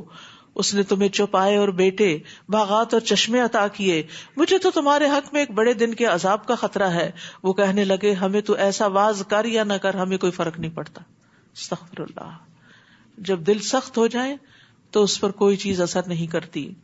ایسی باتیں تو یوں ہی ہوتی چلی آئی ہیں اور ہم پر کچھ عذاب نہیں آنے کا. چنانچہ انہوں نے ہود کو جھٹلا دیا تو ہم نے انہیں ہلاک کر ڈالا. اس واقعے میں بھی ایک نشانی ہے لیکن ان میں سے اکثر ماننے والے نہیں. اور یقیناً آپ کا رب سب پر غالب اور رحم کرنے والا ہے. قوم سمود نے بھی رسولوں کو جھٹلایا جبکہ ان کے بھائی صالح نے انہیں کہا تھا کیا تم اللہ سے نہیں ڈرتے؟ میں یقیناً تمہارے لیے ایک امانت دار رسول ہوں، لہٰذا اللہ سے ڈرو اور میری اطاعت کرو. میں تم سے اس کام کو کوئی صلہ نہیں مانگتا، میرا صلہ میرا اجر تو اللہ رب العالمین کے ذمہ ہے. آپ دیکھیے ہر پیغمبر کی دعوت کا ایک ہی انداز ہے، ایک ہی رب کی طرف سب نے بلایا ہے، توحید کا سبق دیا ہے. کیا تم یہاں کے سامان عیش و عشرت میں امن سے رہنے کے لیے چھوڑ دیے جاؤ گے؟ ان باغات میں اور چشموں میں اور کھیتوں میں اور کھجوروں میں جن کے خوشے بہت ملائم ہیں، اور تم پہاڑوں کو تراش تراش کر فخریہ ان میں گھر بناتے ہو. سو اللہ سے ڈرو اور میری اطاعت کرو اور حد سے گزرنے والوں کی بات نہ مانو جو ملک میں فساد کرتے پھرتے ہیں اور اصلاح کا کوئی کام نہیں کرتے. یعنی اللہ کی اطاعت نہیں کرتے اور نافرمانیاں ہی کرتے جا رہے ہیں. وہ کہنے لگے تم تو ایک سحر زدہ آدمی ہو، تم ہمارے ہی جیسے ایک آدمی ہو، اگر تم سچے ہو تو کوئی نشانی لاؤ. صالح علیہ السلام نے کہا نشانی یہ اونٹنی ہے، ایک دن اس اونٹنی کے پانی پینے کے لیے مقرر ہے اور ایک دن تم سب کے لیے. اسے کوئی دکھ نہ پہنچانا ورنہ ایک بڑے دن کا عذاب تمہیں آ لے گا. مگر ان لوگوں نے اس اونٹنی کی کونچیں کاٹ ڈالی، پھر عذاب کے ڈر سے لگے پچھتانے، آخر عذاب نے انہیں آ لیا. اس واقعے میں بھی ایک نشانی ہے مگر ان میں سے اکثر ماننے والے نہیں. یاد رکھیے جب بھی کسی گناہ پر پچھتاوا ہو تو توبہ کریں، خالی پچھتاتے نہ رہیں. بہت سے لوگ پچھتانے میں اپنی انرجی ویسٹ کر دیتے، کاش میں یہ نہ کرتی، میں یہ گناہ نہ کرتی، میں وہاں نہ جاتی. نہیں، اب کیا کریں؟ انڈو کریں اس کو. ان الحسنات یذہبن السیئات، نیکیاں برائیوں کو دور کر دیتی ہیں.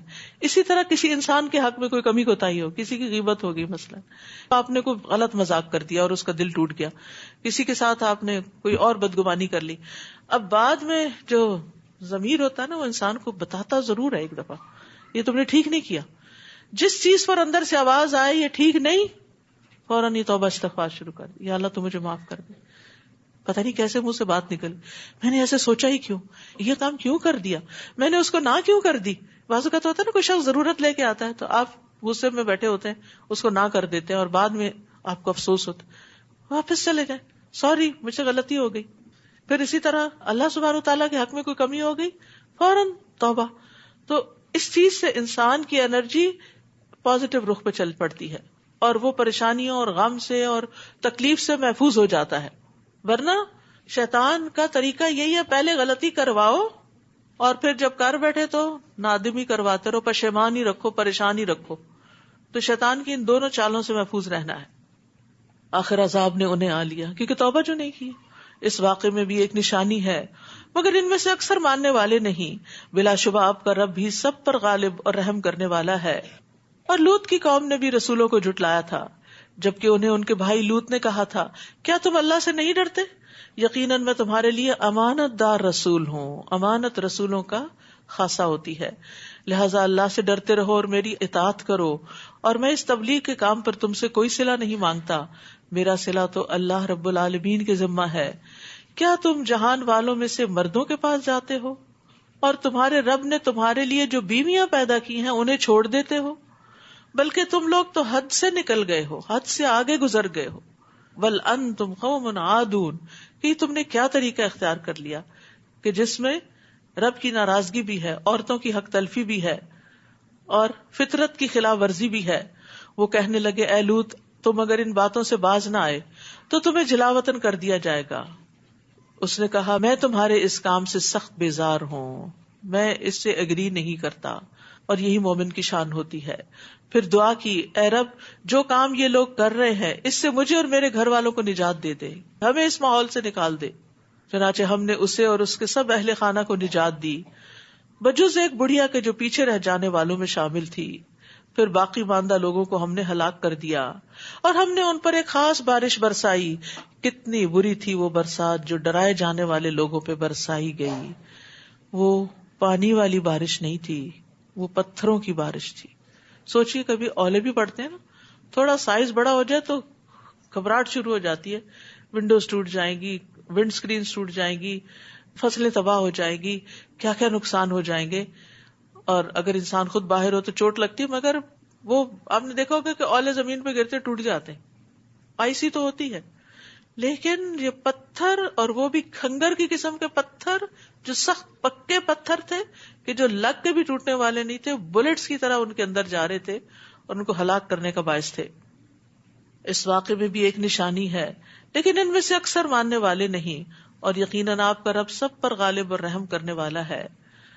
اصحاب الایکا، اصحاب مدین نے بھی رسولوں کو جھٹلایا، جبکہ ان سے شعیب نے کہا کیا تم ڈرتے نہیں، میں تمہارے لیے امانت دار رسول ہوں. ہر رسول نے اپنی امانت کی تسلی دی کہ میں جو بات کروں گا درست کروں گا، تو لہٰذا اللہ سے ڈرو اور میری اطاعت کرو. میں تم سے اس تبلیغ کا کوئی صلہ نہیں مانگتا، میرا صلہ تو اللہ رب العالمین کے ذمہ ہے. ناپ پورا دیا کرو اور لوگوں کو گھاٹا نہ دیا کرو، اور سیدھی ترازو سے تولا کرو، اور لوگوں کو ان کی اشیاء کم نہ دیا کرو، اور زمین میں فساد نہ مچاتے پھرو. اور اس رب سے ڈرو جس نے تمہیں پیدا کیا اور تم سے پہلے لوگوں کو بھی. وہ کہنے لگے تم تو ایک جادو کے مارے ہوئے آدمی ہو، اور ہم ہی جیسے ایک انسان ہو، اور ہم تو تمہیں جھوٹا ہی خیال کرتے ہیں. ہر پیغمبر کو یہ لفظ سننا پڑا کہ ان پہ جادو ہو چکا ہے، ان کا دماغ چل چکا ہے، یہ مجنون ہے. یہ پیغمبروں کی سنت ہے. لہٰذا اگر آج آپ پہ کوئی الزام لگائے تو مائنڈ نہ کریں، وہی طریقہ اختیار کریں جو پیغمبروں نے کیا. وہ اس پر ان سے روٹ نہیں گئے کہ اب میں نہیں تمہیں کچھ بتانے والا، تم مجھ پہ اتنے جھوٹے الزام لگا رہے. ہمارا طرز عمل کیا ہوتا ہے، ذرا سے کسی شخص سے تکلیف پہنچی ہے تو اسے بائیکاٹ ہی کر دیا. فَأَسْقِطْ عَلَيْنَا كِسَفًا مِّنَ السَّمَاءِ إِن كُنتَ مِنَ الصَّادِقِينَ. اگر تم سچے ہو تو ہم پر آسمان سے کوئی ٹکڑا گرا دو. شعیب نے کہا جو کچھ تم کرتے ہو میرا رب اسے خوب جانتا ہے. اس بات کا جواب نہیں دیا کیونکہ کچھ بڑے نامعقول مطالبے ہوتے ہیں، ان پہ توجہ نہیں دینی چاہیے. جیسے بچے بھی ہے نا، بعض اوقات بہت ان ریئلسٹک فرمائشیں کرتے ہیں کہ جو ان کو پتہ بھی ہوتا ہے یہ پوری ہونے والی نہیں. تو اس بات میں نہ پڑے اس چیز کا یہ نقصان ہے، اس کا یہ فائدہ ہے، یہ فلاں ہے فلاں. بات بدلیں، کیونکہ کچھ باتوں کو صرف بدل کر ہی خلاصی ہو سکتی ہے. ٹاپک چینج کریں، کیونکہ دوسرا ابھی دلیل سننے کے موڈ میں نہیں ہے. تو جب کوئی دلیل سن نہ رہا ہو تو اپنی دلیلیں گوائیں نہیں. ٹھیک ہے. فَكَذَّبُوهُ فَأَخَذَهُمْ عَذَابُ يَوْمِ الظُّلَّةِ إِنَّهُ كَانَ عَذَابَ يَوْمٍ عَظِيمٍ. چنانچہ انہوں نے شعیب کو جھٹلا دیا تو سائے والے دن کے عذاب نے انہیں آ پکڑا. بلا شبہ وہ بڑے سخت دن کا عذاب تھا. اس واقعے میں بھی ایک نشانی ہے مگر ان میں سے اکثر ماننے والے نہیں ہیں. اور آپ کا رب یقیناً سب پر غالب اور رحم کرنے والا ہے. وَإِنَّهُ لَتَنزِيلُ رَبِّ الْعَالَمِينَ. بلا شبہ یہ قرآن رب العالمین کا نازل کردہ ہے. یہ قرآن کی ڈیفینیشن ہے. نزل بہ الروح الامین علی قلبک، جسے روح الامین یعنی جبریل لے کر آپ کے دل پہ نازل ہوئے، دل پہ اترا ہے قرآن. لتکون من المنذرین، تاکہ آپ خبردار کرنے والوں میں شامل ہو جائیں. قرآن کے آنے کا مقصد کیا ہے کہ لوگوں کو خبردار کیا جائے. بلسان عربی مبین، جو کہ فصیح عربی زبان میں ہے، اس لیے عربی میں بھی پڑھنا ضروری ہے. یعنی عربی کا ترجمہ جاننا اور عربی زبان جاننا یہ بھی ضروری ہے تاکہ قرآن کو سمجھا جائے، اس سے لطف اندوز ہوا جائے.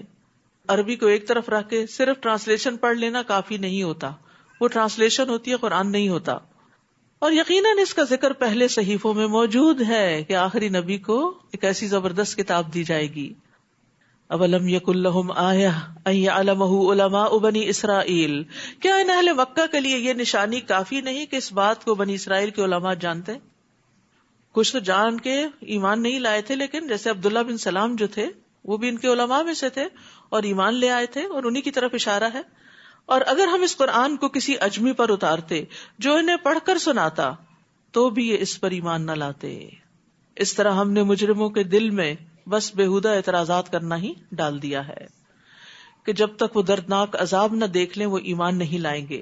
پھر اچانک ان پر دردناک عذاب آ جائے گا اور انہیں خبر تک نہ ہوگی. اس وقت وہ کہیں گے کیا ہمیں کچھ مہلت مل سکتی ہے؟ کیا یہ ہمارا عذاب جلد طلب کرتے ہیں؟ بھلا دیکھو اگر ہم انہیں برسوں عیش کرنے کی مہلت دے دیں پھر ان پر وہ عذاب آ جائے جس کا ان سے وعدہ کیا جاتا ہے تو بھی وہ سامان عیش و عشرت جس سے وہ لطف اندوز ہو رہے تھے ان کے کچھ کام نہ آئے گا. انسان کی موت کتنی بھی ٹل جائے، کتنا بھی انسان اس سے بچ جائے، لیکن ایک دن اس کو مرنا ہے، موت سے بچ نہیں سکتا. امام غزالی کی وہ مشہور کہاوت آپ نے سن رکھی ہوگی نا کہ ایک شخص کے پیچھے شیر لگ گیا، آگے کنواں تھا، اس میں اس نے چھلانگ لگا دی اور رسی پکڑ کے کہا میں محفوظ ہو گیا ہوں، لیکن نکلوں گا جب باہر، جب شیر جائے گا تو شیر بھی وہیں کھڑا رہا، اس کو بھی خوشبو آ رہی تھی. تو اتنے میں اس نے دیکھا کہ جو رسی ہے اس کو 2 چوہے کتر رہے ہیں، اور پھر تھوڑی دیر میں اس کی نظر ایک ہنی کامب پہ پڑی تو وہاں سے وہ شہد لے کے کھانے میں مصروف ہو گیا. جب وہ کھانے لگا تو اس کو بڑا مزہ آ گیا اور اس کو بھول گیا کہ شیر بھی کھڑا ہے اور جو 2 چوہے وہ بھی رسی کتر رہے ہیں. تو انسان کا حال یہی ہے کہ وہ ہنی کھانے میں مصروف ہے اور 2 چوہے کیا ہیں؟ دن رات. تو یہ دن رات ہماری زندگی کو کم کر رسی کتر رہے ہیں، کترتے کترتے ایک دن پوری کتر جائیں گے. اور موت جو ہے وہ تو سر پہ کھڑی ہے شیر کی طرح، اس نے تو ٹلنا ہی نہیں. لیکن انسان یہ سمجھتا ہے کہ ابھی کچھ دن اور مزے کر لوں.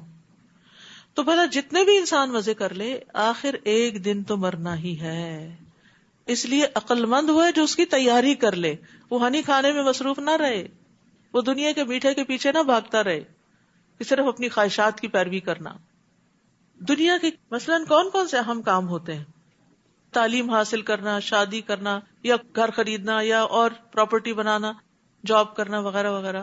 کوئی بھی چیز جس کو انسان اپنی زندگی میں بڑا اہم سمجھتا ہے کہ مجھے یہ کرنا ہے، تو پھر اس کے لیے کیا کرتا ہے؟ دن رات سوچتا ہے. پھر اس کے لیے سامان اکٹھا کرتا ہے، اس کے لیے اسباب مہیا کرتا ہے، اور پھر اس کو ایگزیکیوٹ کرتا ہے. اور جس وقت وہ دن آتا ہے جب اس نے اس کو پریزنٹ کرنا ہوتا ہے، یا وہ خاص دن ہوتا ہے جس دن اس کو ڈگری ملنی ہوتی ہے، تو پھر اس دن اس کو خوشی اور اطمینان ہوتا ہے. اور جو تیاری نہیں کرتا وہ اس دن فیل ہوتا ہے. تو اسی طرح جو لوگ موت کی تیاری کرتے ہیں وہ دن رات موت کے بارے میں سوچتے بھی ہیں. سوچتے اس معنی نہیں کہ ڈپریشن اس طرح کا ہو جائے کہ انسان کچھ کرنے کے قابل نہ رہے اور بیمار پڑ جائے. یہ سوچنا فائدہ نہیں دیتا. سوچنا یہ کہ اس کے لیے سامان اکٹھا کروں، پلاننگ کروں، تیاری کروں کہ جب موت آئے گی تو کیا ہوگا، میں کہاں ہوں گا، میں کن کے ہاتھوں میں ہوں گا، میرے ساتھ کیا بیتے گی، قبر میں کیا ہوگا، وہ سوال کیا ہے ان کے لیے، اور قبر میں نیک اعمال کتنے چاہیے وہ بھی کچھ کر کے رکھ لوں. یعنی جس طرح بیٹی کی شادی کی جہیز کی تیاری اور شادی کے کپڑوں کی تیاری کرتے، اسی طرح اپنے کفن اور اپنے آگے کے نیک اعمال کی تیاری بھی کرنی چاہیے. تو زندگی کے عیش و عشرت، زندگی کے کمفرٹس، یہ انسان کا نقصان ہی بڑھاتے ہیں. لمبی عمر میں اگر انسان نیکیاں نہ کرے تو گناہوں کا وبال ہی جمع ہوتا رہتا ہے، اور مہلت اگر انسان کو زیادہ ملتی چلی جائے یعنی گناہوں کے ساتھ، تو وہ اس کے لیے اور زیادہ خسارے کا باعث بن جاتا ہے. نبی صلی اللہ علیہ وسلم نے فرمایا یقیناً اللہ اس بندے کا عذر پورا کر دیتے ہیں جسے اللہ نے 60 یا 70 سال کی زندگی عطا فرمائی ہو. یقیناً اللہ اس کا عذر پورا کر دیتے ہیں، یقیناً اس کا عذر پورا کر دیتے ہیں. اب اس کے پاس کوئی بہانہ نہیں رہتا کہ ہے میں تو اتنا مصروف تھا کہ مجھے نیکی کرنے کا موقع نہیں ملا. کیونکہ 60-70 سال کی عمر وہ ہوتی ہے جس میں انسان نے جو بننا ہوتا ہے بن چکا ہوتا ہے، جو جاب کرنی ہوتی کر چکا ہوتا ہے، وہ ریٹائر ہو چکا ہوتا ہے، عام طور پہ بچوں کی بھی شادیاں ہو چکی ہوتی ہیں، ساری ذمہ داریوں سے فارغ ہوتا ہے. اب بھی اگر وہ صرف دنیا کی رونقوں میں ہی جی رہا ہے اور اپنی آخرت کی تیاری نہیں کر رہا تو پھر خسارے میں ہی ہے. یہ وقت تو پھر زیادہ سے زیادہ میکسیمم انسان کو آخرت پر فوکس ہو کے گزارنا چاہیے. اس کا مطلب نہیں کہ پچھلی زندگی غفلت میں گزارے، لیکن جس کے 60 سال پورے ہو جائیں اس کو تو پھر آگے کی زیادہ سوچنی چاہیے پیچھے کی نسبت. لیکن افسوس یہ کہ آج کل بعض بزرگ جو ہیں وہ اپنی زندگی گزار کے بچوں کی زندگیوں میں ہی انٹرفیئر کر رہے ہوتے ہیں اور ان کا جینا حرام کیا ہوتا ہے. ہم نے بھی تجربے کیے، وہ بھی کر کے سیکھ جائیں گے. اگر ہماری بات نہیں بھی مانتے تو سو واٹ، کیا بڑی بات ہے، وہ بھی سیکھ جائیں گے، ایک دن سمجھ آ جائے گی ان کو بھی. تو بجائے اس کے کہ ہم ان کے لیے پریشان رہیں اور جلے کوڑیں اور ہر روز فون لگا کے ان کے ہی حالات معلوم کرتے رہیں اور ان کو نصیحتیں کرتے رہیں، بہتر ہے ہم اپنے آپ کو کسی اچھے نیک کام میں مصروف کریں تاکہ خوشحال رہیں، خوش رہیں، اور اس کے ساتھ ساتھ آگے کی تیاری ہوتی رہے، وقت ضائع ہونے سے بچ جائے. اور ہم نے کبھی کسی ایسی بستی کو ہلاک نہیں کیا جہاں کوئی ڈرانے والا نہ بھیجا ہو جو انہیں نصیحت کرے، اور ہم ظالم نہیں. اور اس قرآن کو شیاطین تو لے کر نہیں اترے، یہ بات تو ان کے لائق ہی نہیں اور نہ وہ ایسا کر سکتے ہیں، وہ تو اسے سن پانے سے بھی دور رکھے گئے ہیں، یعنی جب وحی نازل ہوئی. بس اے نبی اللہ کے ساتھ کسی اور کو الہ نہ پکاریے ورنہ آپ بھی سزا پانے والوں میں شامل ہو جائیں گے۔ شرک اللہ کو کسی سے بھی گوارا نہیں، اور اپنے کنبے کے قریبی رشتہ داروں کو برے انجام سے ڈرائیے۔ یعنی دین کی دعوت کا آغاز اپنے خاندان سے ہونا چاہیے، لیکن یہ نہیں کہ ساری زندگی انسان انہی میں الجھا رہے۔ بہت دفعہ ایسا ہوتا ہے کہ آپ گھر والوں کو بتا کے تھکتے، وہ مان کے نہیں دیتے، انسان سوچتا ہے میں کون سی شکل لے کے لوگوں کے سامنے جاؤں، لوگ کہیں گے اپنے گھر والوں کو تو دیکھو۔ بھئی نہیں وہ مانتے، کیا وہ جو دوسروں کو بتاتا اپنے گھر والوں سے غافل ہوگا؟ یعنی جس چیز کو وہ دوسروں کے لیے اچھا سمجھتا ہے تو پہلے تو اپنے بچوں کے لیے اور اپنے بہن بھائیوں کے لیے اچھا سمجھتا ہے، لیکن ہمیشہ گھر والے توجہ نہیں دیتے بات پر، گھر کی مرغی دال برابر۔ تو انسان کو اس خیر کے کام کو پھر روکنا نہیں چاہیے۔ وَاخْفِضْ جَنَاحَكَ لِمَنِ اتَّبَعَكَ مِنَ الْمُؤْمِنِينَ، اور ایمان لانے والوں میں سے جو آپ کی اتباع کرے ان سے تواضع سے پیش آئیے، ساتھیوں کے ساتھ نرمی۔ پھر اگر وہ آپ کی نافرمانی کریں تو ان سے کہیے کہ جو کچھ تم کرتے ہو میں اس سے بری و ذمہ ہوں، اور اس غالب الرحیم پر بھروسہ کیجیے جو آپ کو اس وقت دیکھ رہا ہوتا ہے جب آپ کھڑے ہوتے ہیں، اور سجدہ کرنے والوں کے درمیان آپ کے رکوع و سجود کی حرکات کو بھی دیکھتا ہے، یقیناً وہ سب کچھ سننے والا اور جاننے والا ہے۔ اللہ اکبر۔ نماز میں اگر یہ خیال رہے کہ اللہ دیکھ رہا ہے تو خشوع و خضوع خود ہی آ جائے۔ جب یہ بھولتے ہیں نا تو غفلت طاری ہوتی ہے، تو کبھی کھجانے لگتے ہیں اور کبھی ہلنے لگتے ہیں۔ اور سجدہ کرنے والوں کے درمیان یعنی صف میں، جماعت کی نماز میں آپ کی حرکات کو بھی دیکھتا ہے۔ وَتَقَلُّبَكَ فِي السَّاجِدِينَ إِنَّهُ هُوَ السَّمِيعُ الْعَلِيمُ، یقیناً وہ سب کچھ سننے والا اور جاننے والا ہے۔ آپ لوگوں سے کہیے کیا میں تمہیں بتاؤں شیطان کس پہ نازل ہوتے ہیں؟ وہ ہر جال ساز گناہگار پہ نازل ہوتے ہیں۔ وہ شیطانوں کی طرف اپنے کان لگاتے ہیں اور ان میں سے اکثر جھوٹے ہوتے ہیں، اور شاعروں کی پیروی گمراہ لوگ ہی کرتے ہیں۔ یعنی سارے شاعروں کی نہیں بلکہ اکثریت ایسی ہوتی ہے کہ جن کی شاعری میں فحش یا لایانی باتیں ہوتی ہیں، اور بعض اوقات دے ڈونٹ میک سینس، صرف ایک لفاظی کا کھیل ہوتا ہے۔ تو ان باتوں کو لینے کی بجائے یا ان کو اپنی زندگی کا لوگو بنانے کی بجائے انسان قرآن و سنت کو اپنے سامنے رکھے۔ یعنی فحش شاعری جو ہے وہ فحش گالیوں کی طرح ہی بری شمار ہوتی ہے۔ کیا تم دیکھتے نہیں کہ وہ خیالوں کی ہر وادی میں بھٹکتے پھرتے ہیں اور ایسی باتیں کہتے ہیں جو کرتے نہیں، قول و فعل کا تضاد۔ بعض اوقات شاعری بڑی پائے کی ہے، بڑی حکمت کی باتیں ہیں، لیکن ان کا اثر اپنی زندگی میں کوئی نہیں نظر آتا، بجز ان لوگوں کے جو ایمان لائے اور نیک عمل کیے اور اللہ کو بکثرت یاد کرتے رہے، اور جب ان پر ظلم ہوا تو انہوں نے بدلہ لے لیا، اور ان قریب ان ظالموں کو معلوم ہو جائے گا کہ وہ کس برے انجام سے دوچار ہوتے ہیں۔ سورۃ النمل۔ بسم اللہ الرحمن الرحیم۔ طاسین۔ تلک آیات القرآن وکتاب مبین ہدی وبشری للمؤمنین الذین یقیمون الصلاة ویؤتون الزکاة وهم بالآخرة هم یوقنون ان الذین لا یؤمنون بالآخرة زینا لهم اعمالهم فهم یعمہون۔ بسم اللہ الرحمن الرحیم۔ طاسین، یہ قرآن اور وضاحت کرنے والی کتاب کی آیات ہیں جو ان ایمان لانے والوں کے لیے ہدایت اور بشارت ہیں جو نماز قائم کرتے ہیں، زکوٰۃ ادا کرتے ہیں اور آخرت پر یقین رکھتے ہیں۔ اور جو لوگ آخرت پر ایمان نہیں رکھتے ہم نے ان کے لیے ان کے کرتوتوں کو خوشنما بنا دیا، لہٰذا وہ اندھے بنے پھرتے ہیں۔ اور اے نبی، آپ یہ قرآن ایک حکیم و علیم ہستی کی طرف سے پا رہے ہیں، یعنی اللہ رب العزت کی طرف سے۔ جب موسیٰ نے اپنے گھر والوں سے کہا مجھے آگ سی نظر آئی ہے، میں ابھی وہاں سے کوئی راستے کی خبر لے کر آتا ہوں یا کوئی دہکتا ہوا انگارہ لاتا ہوں تاکہ تم تاپ سکو، کیونکہ سردی کا موسم تھا۔ پھر جب وہ وہاں پہنچے تو ندا آئی کہ مبارک ہے وہ جو اس آگ میں ہے اور جو اس کے ارد گرد ہے، اور پاک ہے اللہ جو سب جہان والوں کا رب ہے۔ موسیٰ، میں ہی اللہ ہوں، سب پر غالب اور حکمت والا، اور اپنی لاٹھی تو ذرا پھینکو۔ موسیٰ نے جب لاٹھی پھینکی تو دیکھا کہ وہ یوں حرکت کر رہی ہے جیسے سانپ ہو. آپ پیٹ پھیر کر جو بھاگے تو پیچھے مڑ کے بھی نہ دیکھا. ہم نے کہا موسیٰ ڈرو نہیں, میرے حضور رسول ڈرا نہیں کرتے. کتنا مشکل وقت ہوگا. ڈرتا تو وہ ہے جس نے کوئی ظلم کیا ہو. اللہ اکبر.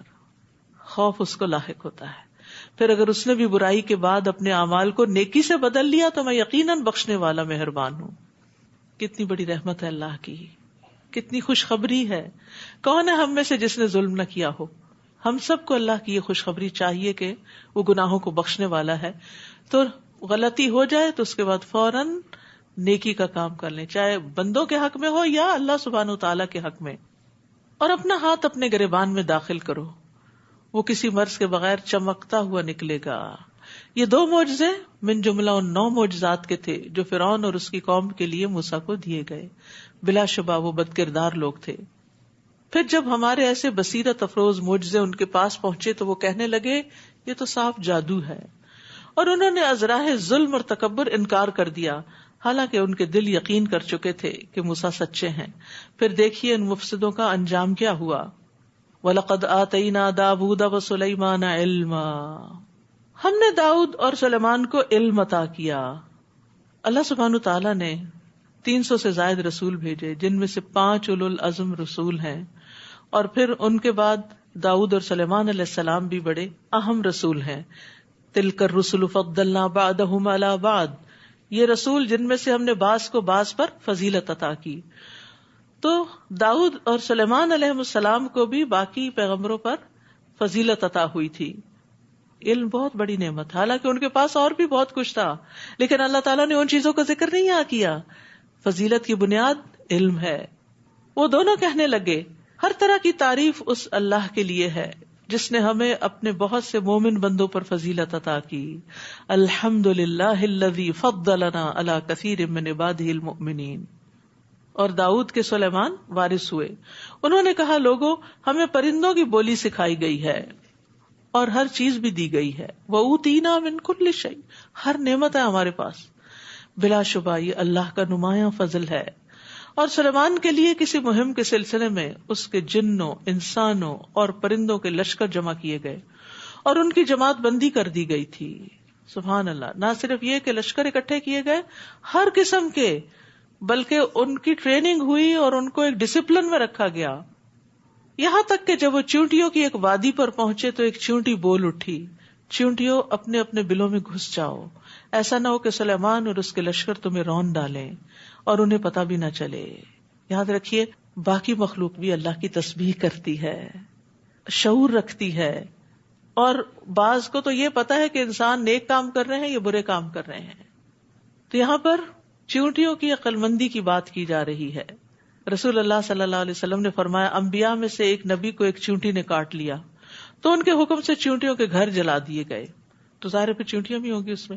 اس پر اللہ نے ان کے پاس وحی بھیجی کہ اگر تمہیں ایک چیونٹی نے کاٹ لیا تو تم نے مخلوقات میں سے ایک ایسی خلقت کو جلا کے خاک کر دیا جو اللہ کی تسبیح بیان کرتی تھی. تو اس لیے جو مخلوقات ہیں ان کا بھی حق ہے زمین پہ جینے کا. ان کو پتہ نہیں ہوگا اس لیے انہوں نے ایسا کیا ہوگا. تو سلیمان علیہ السلام نے جب چیونٹی کی بات سنی تو مسکرا دیے اور دعا کی, رب اوزعنی ان اشکر نعمتک التی انعمت علی وعلی والدی وان اعمل صالحا ترضاہ وادخلنی برحمتک فی عبادک الصالحین. اے میرے رب مجھے توفیق دے کہ میں تیری اس نعمت کا شکر ادا کر سکوں جو تو نے مجھے اور میرے والدین کو عطا کی, یعنی داؤد علیہ السلام, اور اس بات کی بھی کہ میں ایسے اچھے کام کروں جو تجھے پسند ہوں. کتنی خوبصورت دعا ہے. اور اپنی رحمت سے مجھے اپنے صالح بندوں میں داخل کر لے. دیکھیے جو نیک لوگ ہوتے ہیں نا, جب ان کو کوئی نعمت ملتی ہے تو اسپونٹینیسلی ان کے منہ سے شکر کے ایسے الفاظ نکلتے ہیں. یہ دعا کیا ہے؟ دراصل شکر کے الفاظ ہیں. تو جو نعمتوں کا قدردان ہوتا ہے وہ اللہ کی حمد و ثنا بیان کرتا ہے. اور یہاں پر سلیمان علیہ السلام کے مسکرانے اور ہنسنے کی بات بھی ہوئی. یاد رکھیے انبیاء کا ہنسنا جو ہے وہ زیادہ تر مسکرانا ہی ہوتا تھا. نبی صلی اللہ علیہ وسلم کھلکھلا کر یا کہکا لگا کر ہنستے نہیں تھے بلکہ صرف مسکراتے تھے.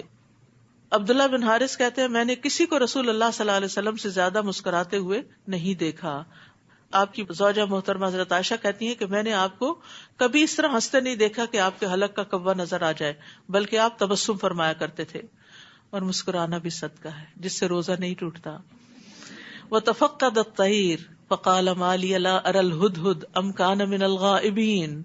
پھر ایک موقع پر سلیمان نے پرندوں کا جائزہ لیا تو کہنے لگے، کیا بات ہے مجھے ہدہد نظر نہیں آ رہا، کیا وہ کہیں غائب ہو گیا؟ سبحان اللہ، اس آیت میں اتنی حکمتیں ہیں، انسان حیران ہو جاتا ہے. ایک طرف یہ پتا چلتا ہے کہ سلیمان علیہ السلام کے لیے جو لشکر اکٹھے کیے گئے تھے ان کا باقاعدہ ریکارڈ رکھا جاتا تھا، ان کی اٹینڈنس ہوتی تھی، کیونکہ منظم طریقے سے کام کرنے کے نتائج کچھ اور ہوتے ہیں. اب مثلاً آپ لوگ یہاں پڑھنے آتے ہیں، کوئی اٹینڈنس نہیں ہوتی، لیکن اگر آپ باقاعدہ کورس میں داخلہ لیں تو پھر اٹینڈنس بھی ہوگی، اور وہ انسان کو ڈسپلن کے ساتھ کام کرنے پر، کنسسٹنسی کے ساتھ کام کرنے پر آمادہ کرتی. کیونکہ لوگ چاہتے ہیں ہمیں پابندیوں سے آزاد کر دیا جائے، وہ آزادی بعض اوقات ہمارے اپنے لیے نقصان دہ ہو جاتی کیونکہ ہمارے ساتھ نفس ہے. یعنی اصل میں ہم چاہتے کیا ہے کہ اپنی دنیا کو پورا وقت دیں اور جب وقت ملے تو بس دین کو تھوڑا سا حاضری لگوا دیں. آپ سوچئے جنوں اور انسانوں اور مخلوقات کے لشکر تھے، ان کی تعداد کتنی ہوگی، اس سے اندازہ لگائیے سلیمان علیہ السلام کا علم اور ان کی نظر کیسی تھی کہ حدود کا سائز بھی کیا ہوتا ہے کہ ہاتھ میں پکڑ لے انسان. وہ نظر نہیں آئی تو اس کا بھی پیچھا کیا کہ وہ کہاں گئی. اور ہدہد کی شاید اسی کام کی وجہ سے نبی صلی اللہ علیہ وسلم نے ہدہد کو مارنے سے منع کیا ہے. تو سلیمان علیہ السلام نے کہا، کیا بات ہے مجھے ہدہد نظر نہیں آ رہا، کیا وہ کہیں غائب ہو گیا؟ ایسی ہی بات ہوئی تو میں اسے سخت سزا دوں گا. لشکر میں تھے نا، کورٹ مارشل کر دوں یا اسے ذبح کر ڈالوں گا. اللہ اکبر، اتنی سخت سزا ایبسنٹ ہونے کی، غیر حاضری کی. جتنے بڑے مشن سے جو غیر حاضر ہوتا ہے اتنا ہی بڑا جرم کرتا ہے. آپ درس میں نہ آئے تو کوئی نہیں پوچھے گا آپ کو، لیکن اگر آپ جاب پہ نہ جائیں تو کیا ہوگا؟ تو اس کا ہمیں پتا ہوتا ہے. طبیعت خراب بھی ہو تو چل پڑتے ہیں کیونکہ پوچھ ہوگی، اور یہاں چونکہ پوچھ نہیں، والنٹریلی سیکھنا ہے. آج طبیعت نہیں، آج موڈ نہیں، آج ویکینڈ ہے، آج تو ریلیکس کرنے کا دن ہے. تو وہ کہتے ہیں نہیں، اسے کوئی معقول وجہ پیش کرنی ہوگی، یا وہ میرے سامنے کوئی معقول وجہ پیش کرے.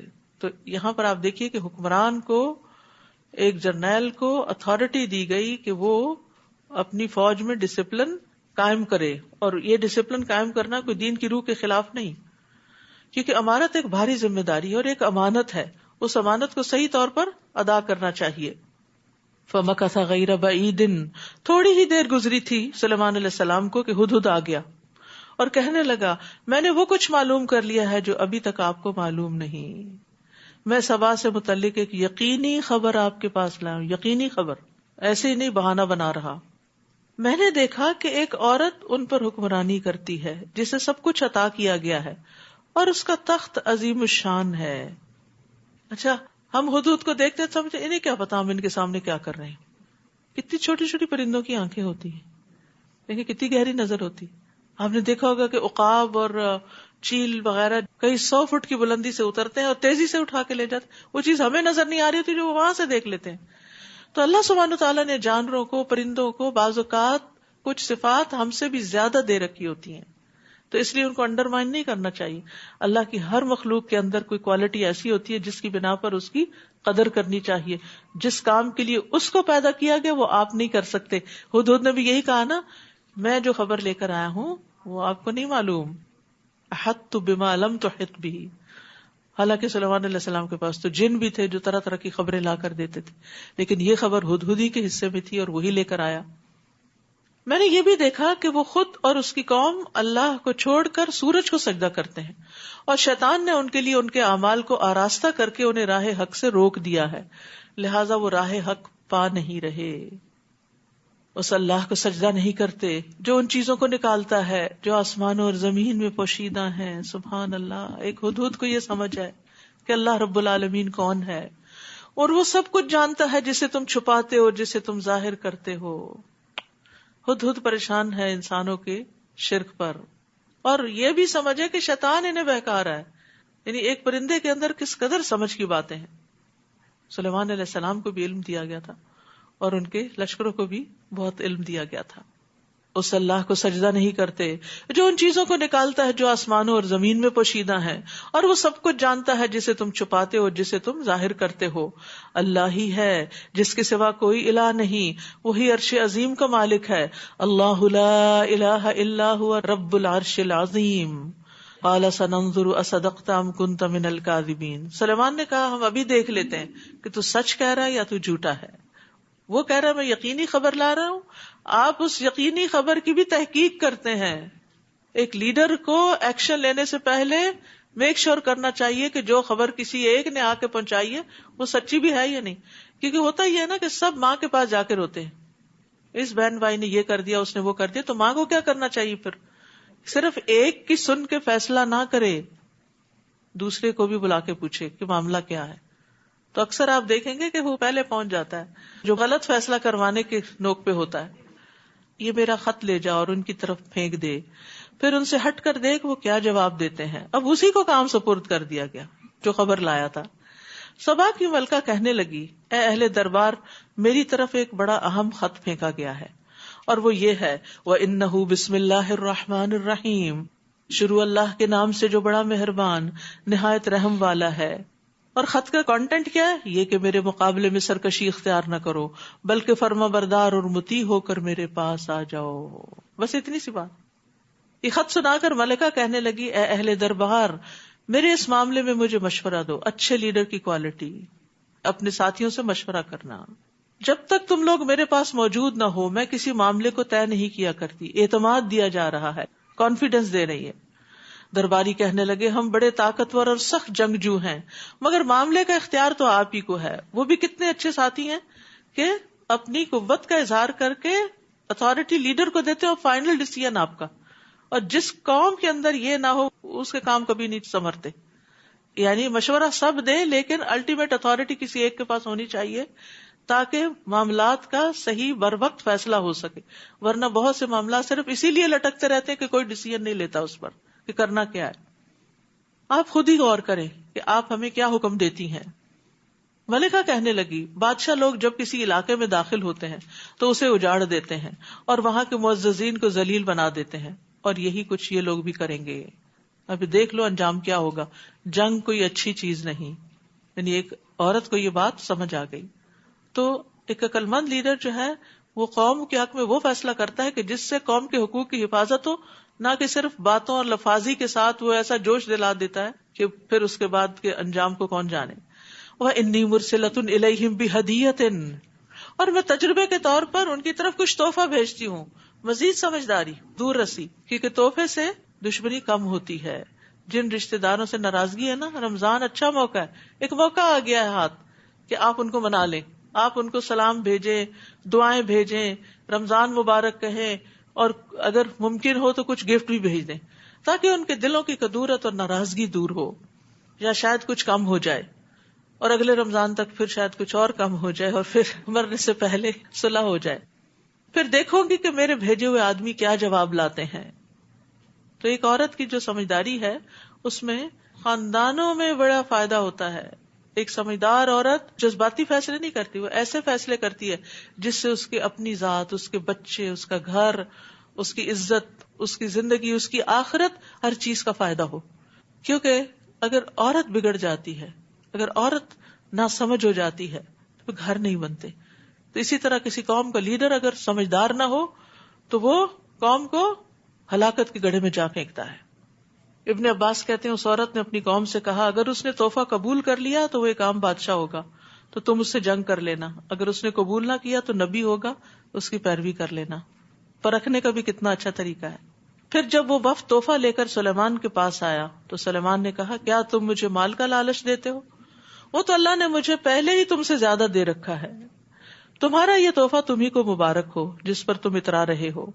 ان کے پاس واپس چلے جاؤ، ہم ان پر ایسے لشکروں سے چڑھائی کریں گے جن کا وہ مقابلہ نہ کر سکیں گے، اور انہیں ذلیل کر کے وہاں سے نکال دیں گے اور وہ ہمارے سامنے پست ہوں گے. اب سلیمان نے اپنے درباریوں سے کہا اے اہل دربار، تم میں سے کون ہے جو ان کے مطیع ہو کر آنے سے پہلے پہلے ملکہ کا تخت میرے پاس اٹھا لائے. اب سلیمان علیہ السلام کی سمجھداری آپ دیکھیے. ایک دیو ہیکل جن نے کہا آپ کے دربار کو برخاست کرنے سے پہلے میں اسے لا سکتا ہوں. یعنی کچھ گھنٹوں میں لے آؤں گا. میں اس کام کی پوری قوت رکھتا ہوں اور امانت دار بھی ہوں. پھر ایک اور شخص جس کے پاس کتاب کا علم تھا کہنے لگا میں یہ تخت آپ کو آپ کی نگاہ لوٹانے سے پہلے ہی لائے دیتا ہوں. تو اس سے پتہ چلتا ہے کہ جنوں کے اندر بھی درجات ہیں. کچھ معمولی ہوتے ہیں, کچھ 2 ہیکل, کچھ اس سے بھی بڑے, عفریت, یعنی اتنی زیادہ قوت. اور اس میں علم کی قوت بھی ہے. آپ دیکھیے کہ علم کے ساتھ انسان جو فیصلے کرتا ہے وہ بہتر ہوتے ہیں. پھر جب سلیمان نے اس تخت کو اپنے پاس رکھا ہوا دیکھا تو پکار اٹھے, ھذا من فضل ربی, یہ تو میرے رب کا فضل ہے, لیبلونی, تاکہ وہ مجھے آزمائے, اشکر ام اکفر, کہ میں شکر کرتا ہوں یا ناشکری کرتا ہوں.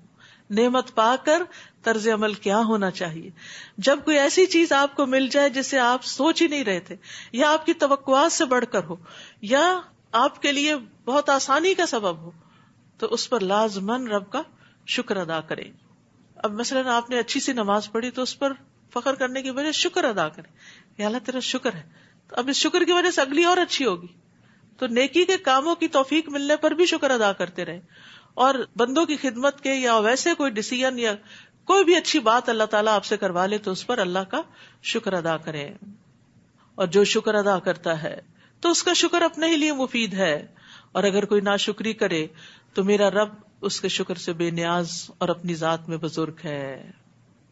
ھذا من فضل ربی, اپنی کوشش کو کچھ نہ سمجھا. پھر درباریوں سے کہا اس کے تخت کا حلیہ تبدیل کر دو, ہم دیکھتے ہیں آیا وہ صحیح بات تک پہنچتی ہے یا ان لوگوں میں سے ہے جو راہ راست پر نہیں آ سکتے. اب سلیمان علیہ السلام بھی ملکہ کو ٹیسٹ کر رہے ہیں. اب دیکھیے شخصیت کو پرکھنے کے لیے کچھ چیزیں ڈیوائس کی جاتی ہیں, کوسچنز ہوتے ہیں, کچھ پکچرز دکھائی جاتی ہیں, کچھ ایکٹیویٹیز کرائی جاتی ہیں دیکھنے کے لیے کہ اس بچے یا اس شخص کے اندر کون سی کوالٹیز, یہ کام کیسے کر سکتا ہے. اور آج کی دنیا میں یہ ریسرچز بہت ہوتی ہیں, لیکن آپ دیکھیے کہ یہ حکمت اللہ تعالیٰ نے ہزاروں سال پہلے سلیمان علیہ السلام کو دی تھی کہ کس کس طریقے سے وہ ٹیسٹ کر رہے ہیں. پھر جب ملکہ مطیع ہو کر آ گئی تو سلیمان نے اس سے پوچھا کیا تمہارا تخت بھی اسی طرح کا ہے, کیونکہ وہ کچھ تبدیل بھی ہو چکا تھا. وہ کہنے لگی یہ تو گویا ہو بہو وہی ہے, اور ہمیں اس سے پہلے ہی حقیقت حال معلوم ہو گئی تھی, اور ہم فرما بردار ہو گئے, ہم مسلمان ہو گئے.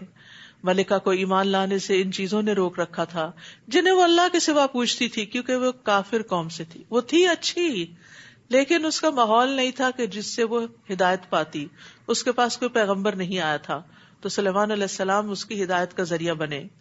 اس ملکہ سے کہا گیا محل میں چلو. جب اس نے دیکھا تو سمجھی یہ پانی کا ایک حوض ہے. یعنی اب لیٹسٹ ٹیکنالوجی میں ایسے فلورز بنتے ہیں کہ جو شیشے کے ہوتے ہیں اور نیچے سے روشنیاں یا پانی وغیرہ نظر آ رہا ہوتا ہے, لیکن ہزاروں سال پہلے بھی اللہ تعالیٰ نے ان کو یہ ٹیکنالوجی دے رکھی تھی کہ وہ اپنے محل کو اس طرح تعمیر کریں. چنانچہ اپنی پنڈلیوں سے اس نے کپڑا اٹھا لیا. سلیمان علیہ السلام نے کہا یہ تو شیشے کا چکنا فرش ہے. تب وہ بول اٹھی اے میرے رب, میں سورج کی پوجا کر کے اپنے آپ پہ ظلم کرتی رہی ہوں, اور اب میں نے سلیمان کے ساتھ اللہ رب العالمین کی اطاعت قبول کر لی. تو آپ دیکھیے کہ باقی پیغمبروں کے برعکس انہوں نے جہاں دعوت دی وہ دعوت آسانی سے قبول ہو گئی. تو کبھی ایسا بھی ہوتا ہے, ضروری نہیں ہوتا کہ سارے لوگ انکاری کرنے والے ہوں. اور ہم نے قوم سمود کی طرف ان کے بھائی صالح کو یہ پیغام دے کر بھیجا کہ اللہ کی عبادت کرو. تو اسی وقت وہ 2 فریق مومن اور کافر آپس میں جھگڑنے لگے. صالح نے کہا میری قوم کے لوگوں, تم بھلائی سے پیشتر برائی کو کیوں جلدی طلب کرتے ہو؟ تم اللہ سے بخشش کیوں نہیں طلب کرتے تاکہ تم پہ رحم کیا جائے؟ وہ کہنے لگے ہم تو تمہیں اور تمہارے ساتھیوں کو منحوس سمجھتے ہیں. صالح نے کہا تمہاری نحوست تو اللہ کے پاس ہے, بلکہ حقیقت یہ ہے کہ تم لوگ آزمائش میں پڑے ہوئے ہو. اور اس شہر میں 9 سرغنے تھے جو ملک میں تخریب کاریاں ہی کرتے تھے اور اصلاح کا کوئی کام نہ کرتے تھے. انہوں نے کہا سب آپس میں اللہ کی قسم کھاؤ کہ ہم رات کو صالح اور اس کے گھر والوں پہ شبہون ماریں گے, پھر اس کے ولی سے کہہ دیں گے کہ ہم تو اس کے خاندان کی ہلاکت کے موقع پر موجود ہی نہ تھے, اور یقیناً ہم سچے ہیں. چنانچہ انہوں نے ایک چال چلی اور ہم نے ایک چال انہیں پر لوٹا دی جس کی انہیں خبر تک نہ ہوئی. سو دیکھو ان کی چال کا انجام کیا ہوا, ہم نے ان سرغنوں اور ان کی قوم کو تباہ کر دیا, سب کے سب کو. سو یہ ہیں ان کے خالی پڑے ہوئے گھر اس ظلم کی پاداش میں جو وہ کیا کرتے تھے. اس واقعے میں بھی ایک نشان عبرت ہے ان لوگوں کے لیے جو علم رکھتے ہیں, کیا کہ ظلم گھروں کو تباہ کر دیتا ہے. تورات میں آتا ہے اے آدم کے بیٹے ظلم نہ کر، یہ تیرے گھر کو تباہ کر دے گا. جو مرد حضرات ظالم ہوتے ہیں، بیویوں پہ ظلم کرتے ہیں، بچوں پہ ظلم کرتے ہیں، تلخ زبان ہوتے ہیں، گالی گلوچ کرتے ہیں، ان کے گھر نہیں بستے. اسی طرح جو عورت بد زبان ہوتی ہے اور سختی کا معاملہ کرنے والی ہوتی ہے، اس کا بھی نباہ نہیں ہوتا. اب دیکھیے بادل ایک دوسرے کے اندر کس طرح ضم ہو کے بارش برساتے ہیں جو رحمت اور برکت لاتی ہے نرمی کی وجہ سے. اکٹھے ہوتے ہیں اور ایک دوسرے میں مل جل جاتے ہیں. نرمی خیر لاتی ہے اور آپس میں انسان ایک دوسرے میں شیر و شکر ہو جاتے ہیں، باہم ایک دوسرے سے مشورہ کرتے ہیں، ایک دوسرے پر اعتماد کرتے ہیں، ایک دوسرے کی کیئر کرتے ہیں، اور اس طرح گھر آباد ہوتے ہیں، نسلیں آباد ہوتی ہیں. تو اس لیے ہم میں سے ہر ایک کو دیکھنا چاہیے کہ اگر کسی بھی درجے پر سختی ہے ہمارے مزاجوں میں تو اس کے اندر نرمی لائیں. الا یہ کہ بچوں کو کبھی کبھار ڈسپلن کرنا ہو ہدہد کی طرح تو اور بات ہے، ورنہ ہر روز ہر موقع پہ اٹھتے بیٹھتے بد دعائیں، گالیاں اور بری بری باتیں، یہ طرز عمل خود انسان کو ہلاکت میں ڈالنے والا ہے. تو ظلم حرام ہے، قیامت کے دن بھی نقصان کا باعث ہوگا.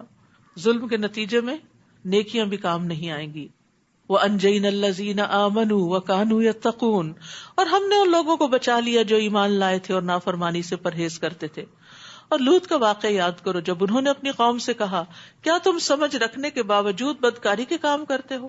کیا تم شہوت رانی کے لیے عورتوں کو چھوڑ کر مردوں کے پاس جاتے ہو؟ بلکہ تم تو جہالت کے کام کرتے ہو.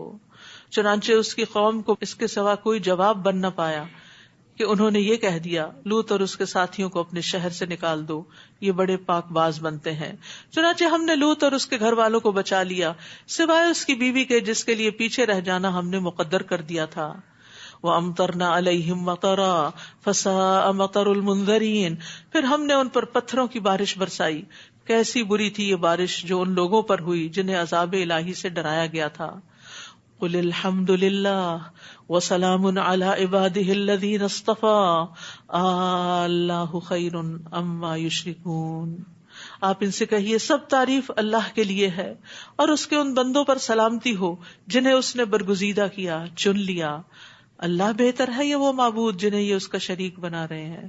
تو یاد رکھیے واعظ و نصیحت سے پہلے اللہ کی حمد و ثنا اور درود پڑھنا ضروری ہے، کیونکہ اس میں دونوں چیزیں آ گئی ہیں، الحمدللہ بھی اور سلام علی عبادہ الذین اصطفیٰ. یعنی جب آپ کوئی لیکچر دیں، کوئی واعظ کریں، کوئی نصیحت کریں تو پھر نحمدہ ونصلی، یہ مختصر ترین ہے، ایک لفظ میں تعریف اور ایک لفظ میں درود ہے. اچھا ایسا ہے کہ آپ لوگ کوئی نہ کوئی پلان ضرور کر لیں رمضان کے بعد کچھ جوائن کرنے کا.